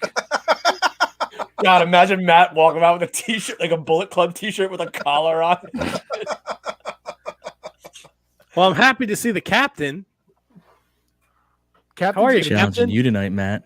Yeah, Captain says see he's going that. to kick the shit out of you tonight, brother. It's all right if you want to smash me, Matt. No. Smush you. Did you I heard vote, smash. Captain? Did you vote? What kind of ship are we driving? Well, right now I'm in my personal cabin on the ship, my own fireplace. When it's captain's night for me, it's 50 people of different sexes, and I don't know who's doing what, and that's how I How like many it. sexes are there? 50 sexes. I don't worry about it. That's It's the 2020. one. I think there's like 142 recognized by the California Institute of Sexology. This captain has jumped Fuck the off. shark. You're either a Sis? dude or a chick. Do you have a porthole? Yes. That's the big I can show you if you'd like, but I mean, I Kevin could was take very that off disappointed. air. Kevin was very disappointed that I didn't have a porthole on my. Yeah. my Captain, your room. ship sucks.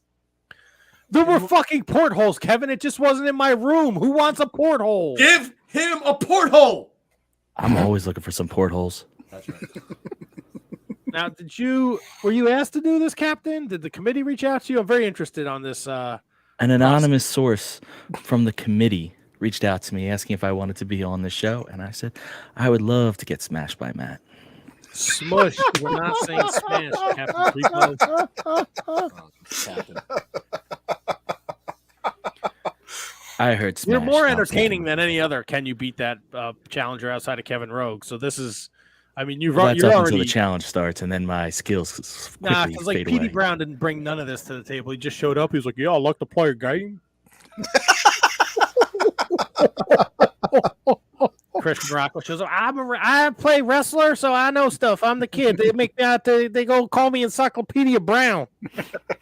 I wrestle too, but mine are all unsanctioned. All right. Well, whatever fucking floats your boat, Captain. Fantastic. Foreign objects are allowed. Are you wearing a fucking robe? It's my captain's robe. Clearly. Do you do this on other shows? Did you not watch the Mark Order Sexy 69? No, Mark Order. What's that to Matt? No, I mean like outside. Like, do you go on other like? I know you do other podcasts. Like you make appearances. No, the I captain save do- my sexiness for the Shining Wizards Network. Fuck yeah. Well, it's much appreciated. Glad to have you on board. Are you? Is your Totally unintentional, but definitely hysterical. is your cabin forward or aft?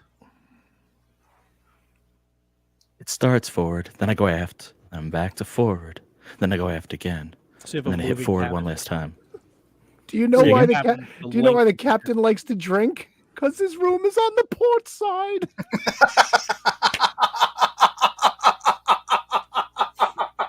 I don't get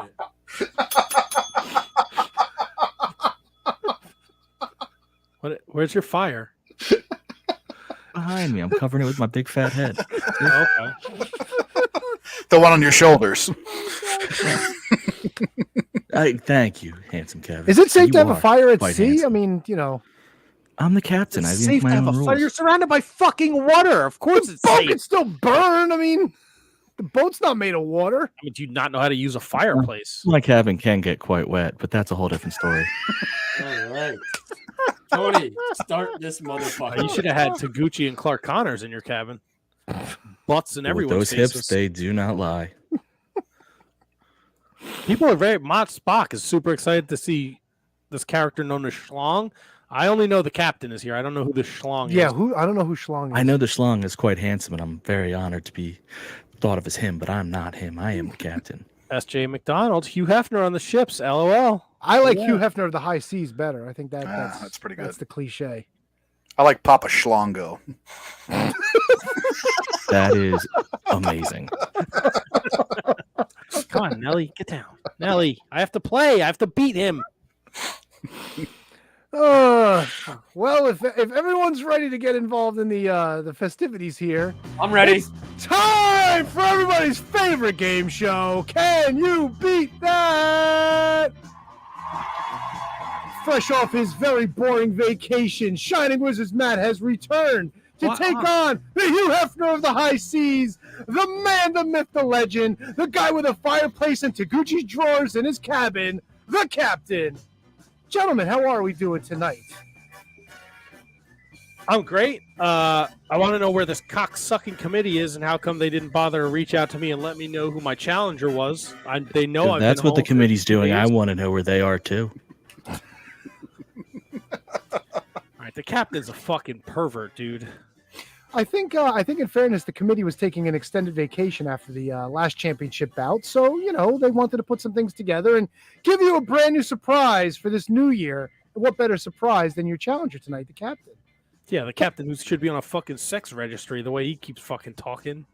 Speaking of registering things, Captain, we know your brain is a lethal weapon. What's the strategy for tonight's contest? Let's let Matt beat himself. Well, that's something that he does, even in his sleep, I might add. You fucking jerk off in your sleep once, and now you're a habitual sleepjacker. Kind of. Once. Once that I know. My wife's never told me otherwise. Well, maybe she's trying to keep you from losing your mind. Who knows? No, she would definitely let me know if I was doing that. She fucking screams at me because I have fucking sleep apnea. Oh, do you? You got a machine now, too? No, I got to get a machine or I'm going to die.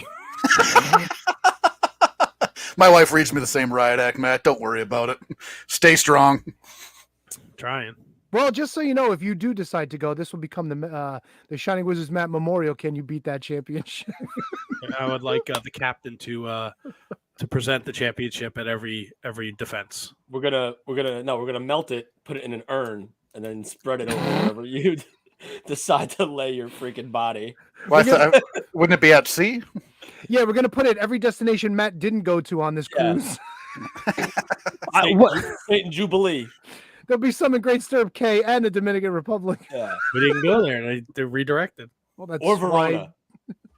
But I did go to St. Thomas and Nassau, Bahamas, and Tortola. Isn't that Tortuga? where Captain Jack Sparrow went? Tortola? Wasn't that Tortuga? That's what I was thinking. Oh, Tortuga. Sorry. Sorry. Like I fucking wrote Pirates of the Caribbean. I don't know. Anyway, let's bring the professionalism back. Captain, since you are challenging this evening, we are going to give you first choice at the questions that are available. Now, Game Master, if I may. Sure. We should remind everybody. Do you refer to him as Game Master? Yeah, that was stupid. You can call me Ass Master if you want. It's fine. All right, Ass Master. Want to remind everybody about the time limits. You have 60 seconds to give your first number. Then after that, each player has 30 seconds from there on I have out. 69 seconds. You can try. The rules are meant to be enforced, but it's always at the Game Master's discretion. So they're just a little bit of a structure to keep the match moving along. Now, with that being said, Captain, your choice for questions this evening. First time, final 5 answers. Second question, first explosives, 8 answers. Your choice. Let's go first time final five. First time final five. Your question is this. In 2018, the first female Royal Rumble match was held concurrent with the men's, not concurrent, at the same time, the same show as the men's Royal Rumble that year. Debut women's Royal Rumble. Won by Asuka.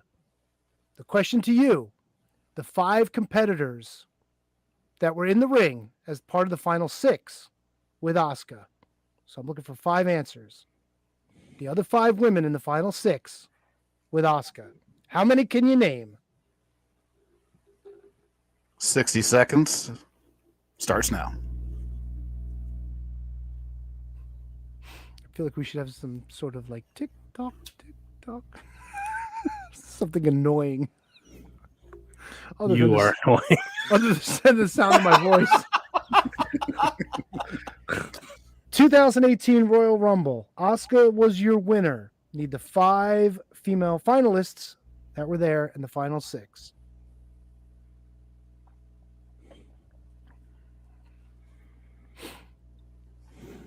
I think I can get 2. Okay, Matt. Captain says he can name 2. I have 3. Captain, right back to you. Matt says he has 3. Say 2 there, because I didn't like the way he said 3. Go for it, Matt. All right, Sasha Banks. Okay. Whoa. Slow your roll. What do you mean? 2018 Women's Royal Rumble. Asuka with your winner. 5 other competitors making up the final 6. You said you can name 3 of them whenever you're ready. Sasha Banks. That's 1. Trish Stratus. Trish Stratus makes 2. You need 1 more. Nikki Knockers. Nikki Knockers is 3. First point goes to Matt. Captain, did you have those answers? Curious to know what you wrote down. I had the first 2. I did not have the third at all. It was nowhere in my brain.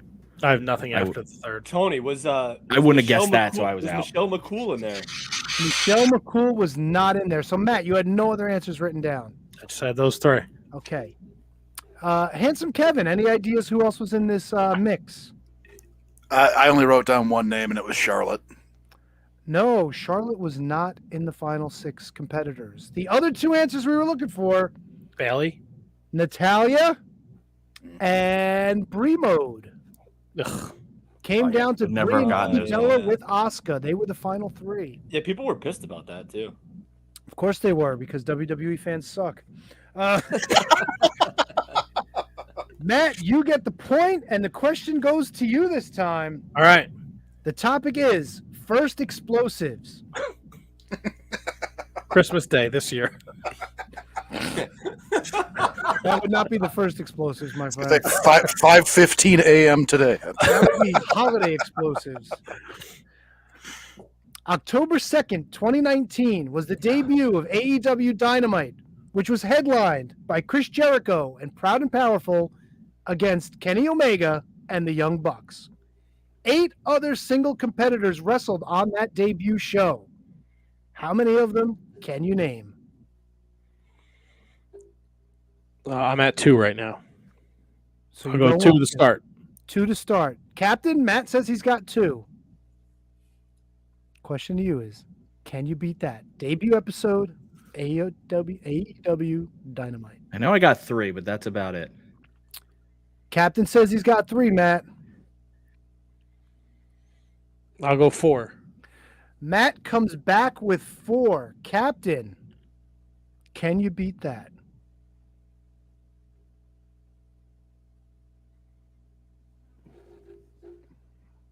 You've got time. No need to rush.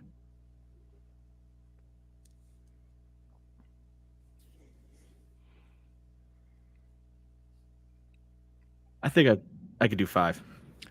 The captain says he's got 5. Matt, goes to you.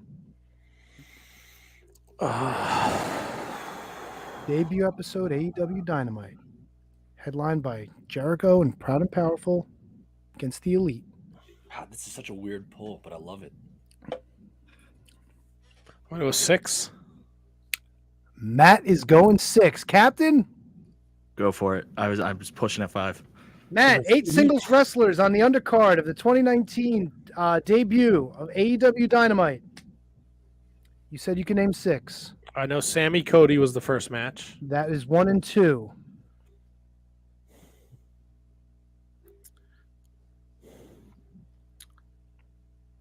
Nyla Rio. Nyla and Rio makes 4. How many do I have to say? You don't have to say the matches. You just got to say the competitors. No, how many did I say? You 6? said 6, yes. MJF MJF makes 5. and Adam Page. Hangman Adam Page makes 6. The bell got stuck, and that's game. Wow. I really thought that Joey was Janela on that? Wrestled on that. Joey Janela was not on that. Captain, who did you have? Didn't Darby wrestle on that one? Darby was not on that one. I would have been off. I might be confusing that with the pay-per-view. You're missing MJF's opponent and Hangman Page's opponent. I feel like Angelico and the other guy got to be on there somewhere. No, surprisingly not. No. Where did Hangman Page? Mox didn't go on that one. Mox was not on that there, show. Yeah, he wasn't on that one. I have the first Dynamite and the pay-per-view are mixed in my head together, so I'm mixing up matches. Gotcha. Fuck, what's his nuts? Wrestling. Sabian? The wet hair. Pac. Pac was the man that wrestled Hangman Adam Page. You're missing one. Definitely worth his spot on this show. Tony, is Matthew Birch in the comments, right? Matthew Birch. Didn't Brandon Cutler wrestle on the first Dynamite? Yes, that was MJF's opponent and the 8th competitor. So there you go. Never gotten that. That's kind of why we go with these questions here on the show. Look at that fucking lucky bastard. Good fucking job for life because he's friends It was with a fucking weird Buck. card. You know what though? Like Cody and Sammy, I could see opening the show because Cody. Yeah, I had you know, that. and Santana and Ortiz, they were mystery partners for Jericho on the evening, so we didn't know who they were. This was their big debut. Right, and Hager debuted too. Yes. Yeah.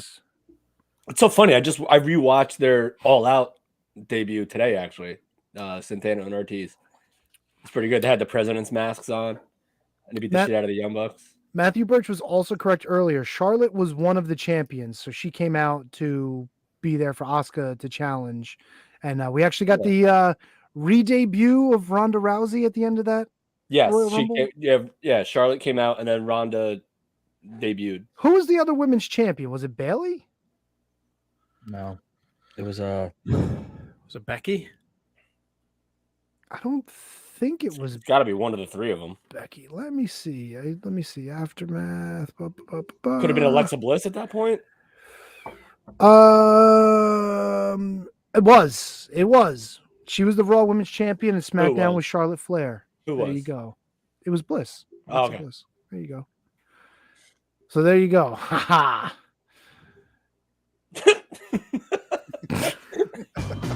Well, ladies and gentlemen, your winner, and still, can you beat that champion, Shining Wizards Matt?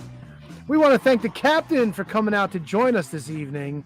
Not that we're in a rush to get rid of him, just wanted to feel like we need to close out this You version. do, boys. So have a wonderful night, and thanks for having me. Thanks for coming, Captain. You were a great competitor. You really, Captain was fantastic. Pleasure to have. Pleasure. It's a shame I just don't know trivia. Yeah, but you made up for it in other departments. You came with some flair and a very entertaining gimmick. Which you don't have in skill, you make up for in other aspects. I get it. So it worked out for me. I enjoyed it. All right, well, have a fun night closing out the show, fellas. Thanks there, Schlong. I'll see you on Wednesday. Oh, Schlong. That was the captain. What are you talking Sorry, about? what? Oh, like people didn't already blow it up? Well, that doesn't mean you have to blow it up. What's wrong with you? Let me ask you guys a question, because I was No. looking through these notes that the Hain Master sent us. Right, Brendan Haney. He's got a new fun nickname now. NXT is just grabbing whatever names are in the used to wrestle here bin and just slapping them on tag teams. How do we have the Rockers in 2023 and it's not Marty and Sean? This is a fucking blasphemy. You know, that was one thing that jumped out at me from the notes. I really don't understand that either. Did they come out to the old Rockers music? Are they wearing like the same like outfits with all the frillies and fringes and all that shit? I don't know. I don't know. Are they who doing Brian Williams and simultaneous Jimmy like Jackson are? like simultaneous jumps in the ring, or like, you know, like double hip toss, double drop kick, double plancha, double cheese? Who's the head of NXT right now? Shawn Michaels, bitches. Cyclops. There you go.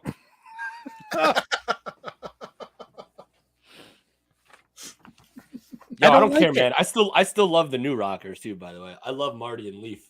No. So I'll take any incarnation of the Rockers you want to give me. An original member was part of that.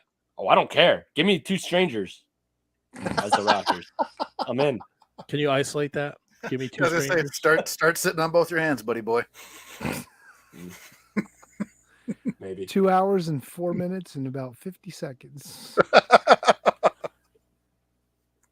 Give me two Rockers. Strange Rockers. Heartbreaker. Strange Rockers. I was like looking at the notes. I'm like, what the fuck is this?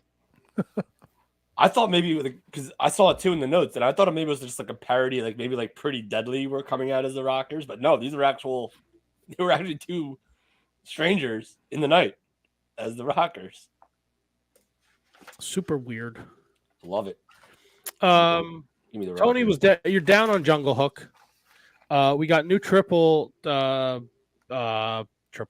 got new 6-man tag champions. The Young Bucks and Kenny Omega won the last of 7 in the ladder match on Dynamite. Adam Cole came back. Brian Danielson beat Takeshita. Take a shitta. No. Adam Page beat John Moxley. He needed that win. It was a great win. What did you guys think of the show? Loved it. Absolutely loved Dynamite. Everything about it. I'm not gonna nitpick about a goddamn thing because I absolutely thought it was awesome.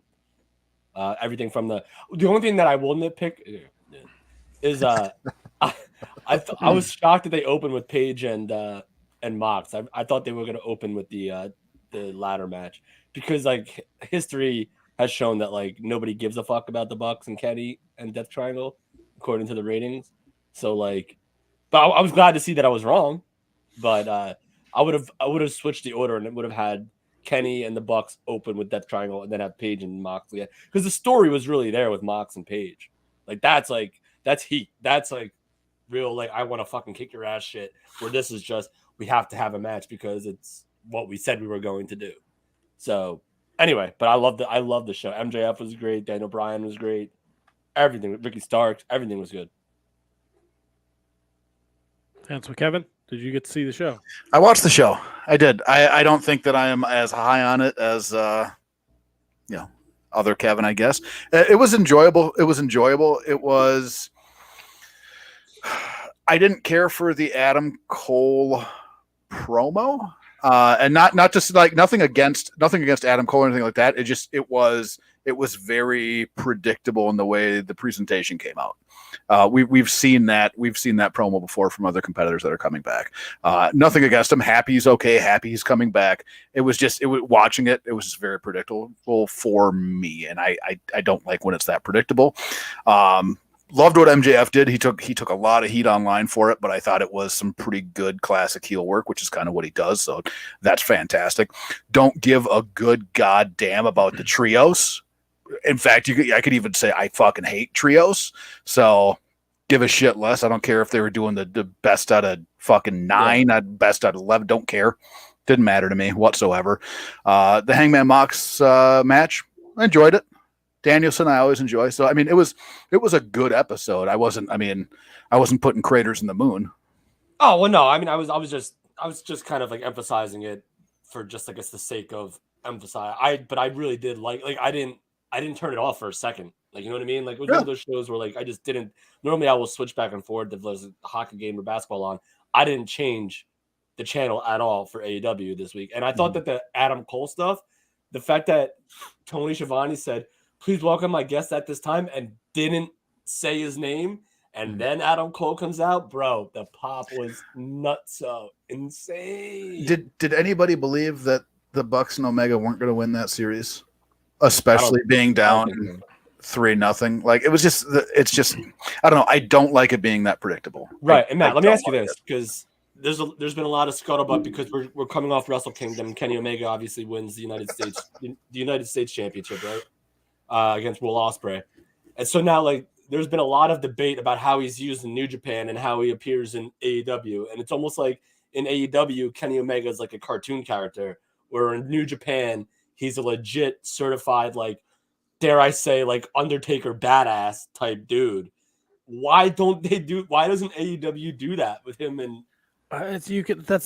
Tony was spot on last week when he said it. He doesn't like Kenny Omega and AEW goofy with the fucking Young Bucks. But that presentation for that Wrestle Kingdom match, like, he was fucking vicious. Like, that's the best bout machine, right? And you kind of got a little glimpse when him and Danielson did the match, the half an hour one at the first Grand Slam. But, like, once he got, like, with Don Callis, and he was, like, being the pompous, like, dickhead champion, like, it's so far removed from what New Japan fans know. It just... I don't know. I really don't know. I want Kenny Omega to be a top. Like, I don't want him with the Bucks anymore. Like, I understand like that's never gonna not be a thing. The elite is always gonna be a thing. I understand that and I accept it.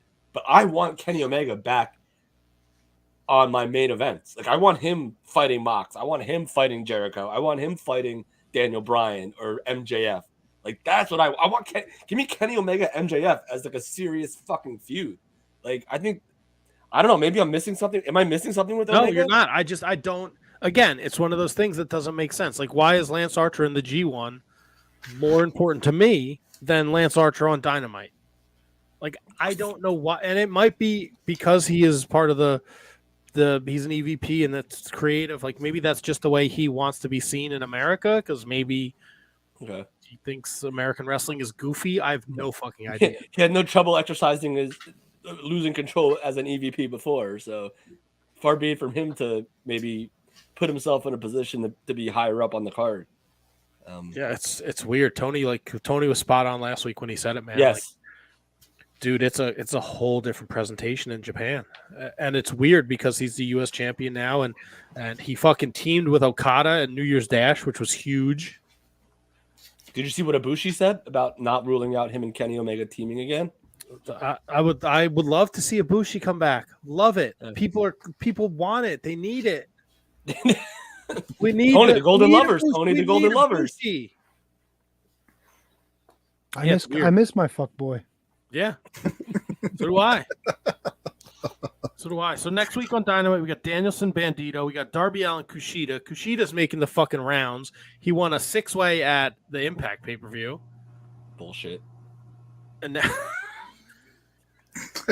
now he's challenging Darby Allin for the TV title. TNT title, whatever.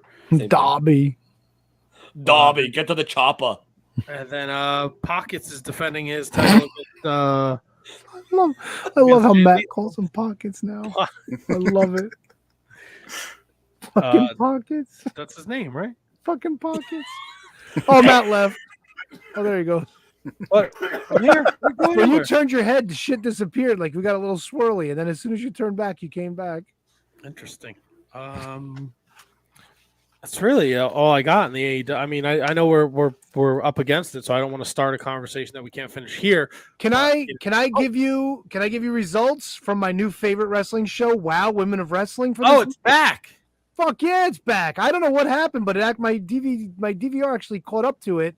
We got some fucking results here, folks. Listen, let me preface you with this. This shit is so over the top campy. The wrestling is okay to really, really bad. I mean, they're fucking blowing spots, and even the different camera cuts can't hide the shit. But aside from how bad it is, it's really fucking good. It fucking makes no sense. I'm yelling at my TV watching it, but I can't fucking turn away. It's that fucking good. What network is carrying this story? Because I think I've seen it on YouTube. What I've network got it carries on locally? It's on Channel 10, which is like New York 55. It's like some sort of like extra CBS kind of thing. WLNY. Yes, exactly. So it's like some places it's Channel 10, some places it's Channel 55. Like they kind of have a split signal. Yes. But what this network does, what this network needs, this network gets. What this network does, they kind of glom off like the local news from CBS. So like when the news comes on at 5:00, it's like the CBS news, but they do all like different programming other than like some like local CBS shit. So they get a lot of shit from CBS New York, but then they have like their own extra stuff. Like they'll show like Family Guy at midnight and things like that. And like one of their programming is WOW on the weekends. So anyway, let me get to this. The Tonga Twins, Chaos and Kona, defeated the Heavy Metal Sisters. Now, it's not the same Heavy Metal Sisters from the beginnings of Glow. And what I found out that WOW does, they take a lot of the old gimmicks and they're kind of rehashing them. You'll see them in a second. Malia Hosaka, I don't know if you remember her, but she's been around forever. She wrestled Gigi Gianni, who has the fucking most annoying name that the commentators have to say in full every time she does something or gets her ass kicked. Malia Osaka's with Exodus and Genesis. How's that for original names? But the three of them are actually a pretty cool looking team. Then we've got some Mexican wrestlers. We got Reina Del Rey and Vivian Rivera. Reina Del Rey beat her. This match was fucking dog shit, and I couldn't fucking turn away from it. And then the big 6-woman tag team main event, Jessie Jones got her revenge when she had the Colonel, I think it's the Colonel Sahara Sparks and Americana, and they defeated Ice Cold, the Disciplinarian, and her lackey Samantha Smart. But then there was like a whole fucking big like rigmarole at the end where more women came out, and these two redneck women who helped some of the rich bitches get a tow because their car broke down to the show and they had tickets. So they jumped the railing and they jumped in to help out Jessie Jones and her crew. It was fucking wild, dude. And at the very end, after all this, Jessie Jones is like, Dave McClain, I want one more match against these women. And Dave McClain's like, you want the match? You got the match. And it was all fucking pandemonium. I'm telling you, it's so bad. It's fucking amazing. Amazing. This How am I supposed to book? This replaced fucking MLW. This replaced fucking NWA. It's fucking horrifyingly bad, but so satisfyingly good. How am I supposed to book one of these women when you're just pooping all over the product here? Dude, I shit all over everything when we book people. So what's the difference? Yeah, you didn't know what Wild Hips was. That was good. That was me. I didn't know what Wild Hips was. Well, I didn't know either. I think you had mentioned it once. If you say he's teaming with Taguchi, all right, I get it. I remember they were a team. What the fuck was Wild Hips? I don't know.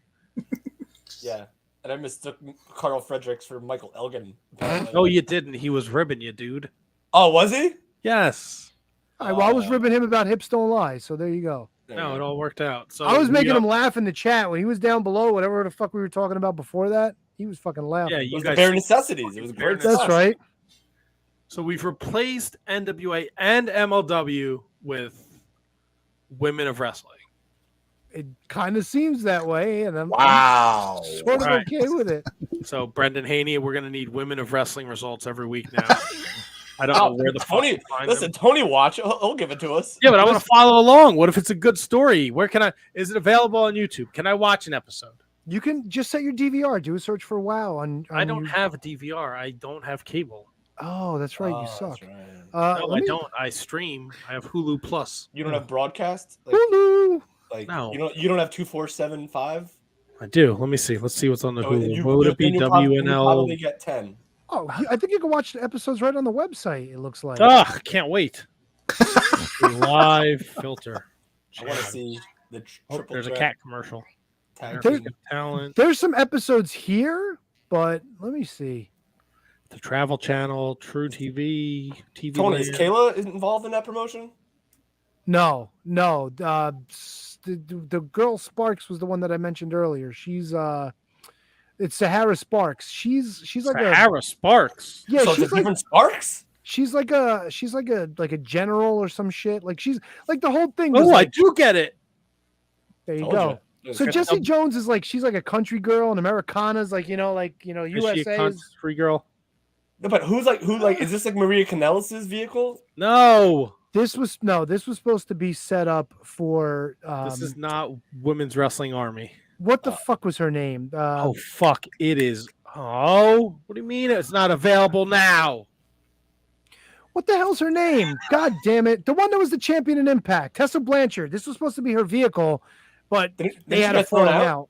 Yeah, something happened with him. Is Jeannie Buss behind this, right? The lady that owns the Lakers? Yes, she's behind this, and AJ Mendez is behind it as well. She does commentary every week. AJ, and she's like AJ? Yeah, yes. And she's like an executive producer on the show too. So this shit comes on Saturday night at 11 p.m. and then Sunday night at 11 p.m. I'm in. Tony, can you record it? I'm in. Yeah, I can. Fucking A, dude. Record options. New Was it episodes only. maybe it was it Pluto? I might have seen it on. I don't know, but season 3, episode 19, determination and destruction collide. Let's try to get AJ on the show. Gen Z competitor Jennifer Flores, Sahara Spars takes on Reina Del Rey, Holly Swag, Fuck and yeah, Big dude. Rig Betty team with Jesse Jones. That's it. Big Rig Betty. That's the one. Swag had to call her mama with the big tow truck.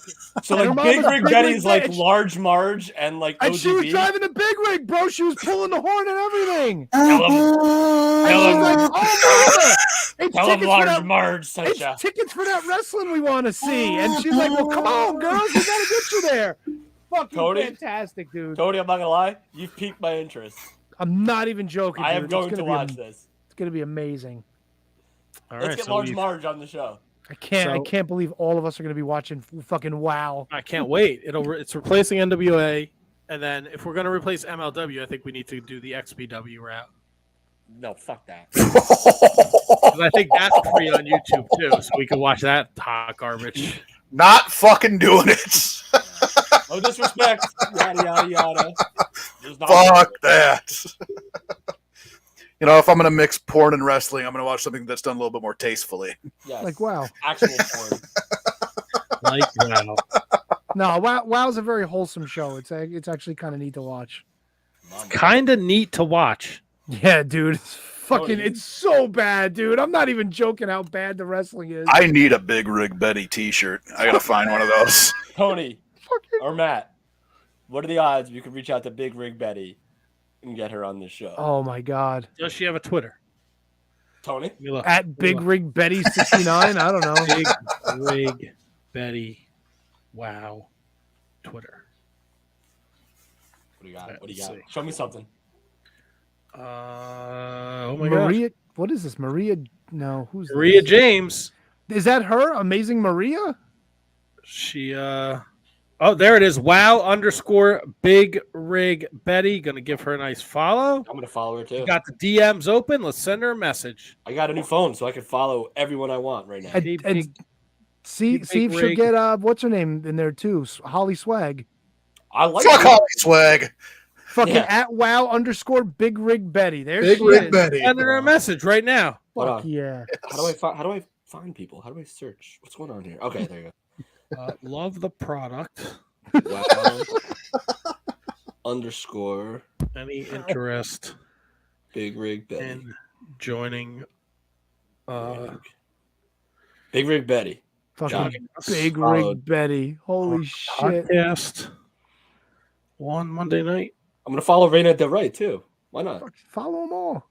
Yeah, I'm working on it.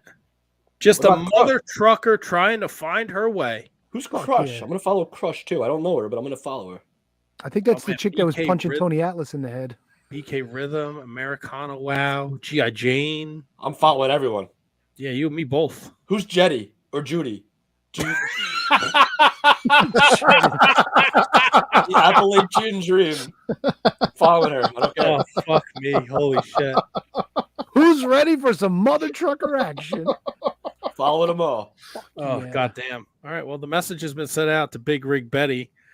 Next week on the show, we're doing a Wizards Rewind back to Clash of the Champions 32.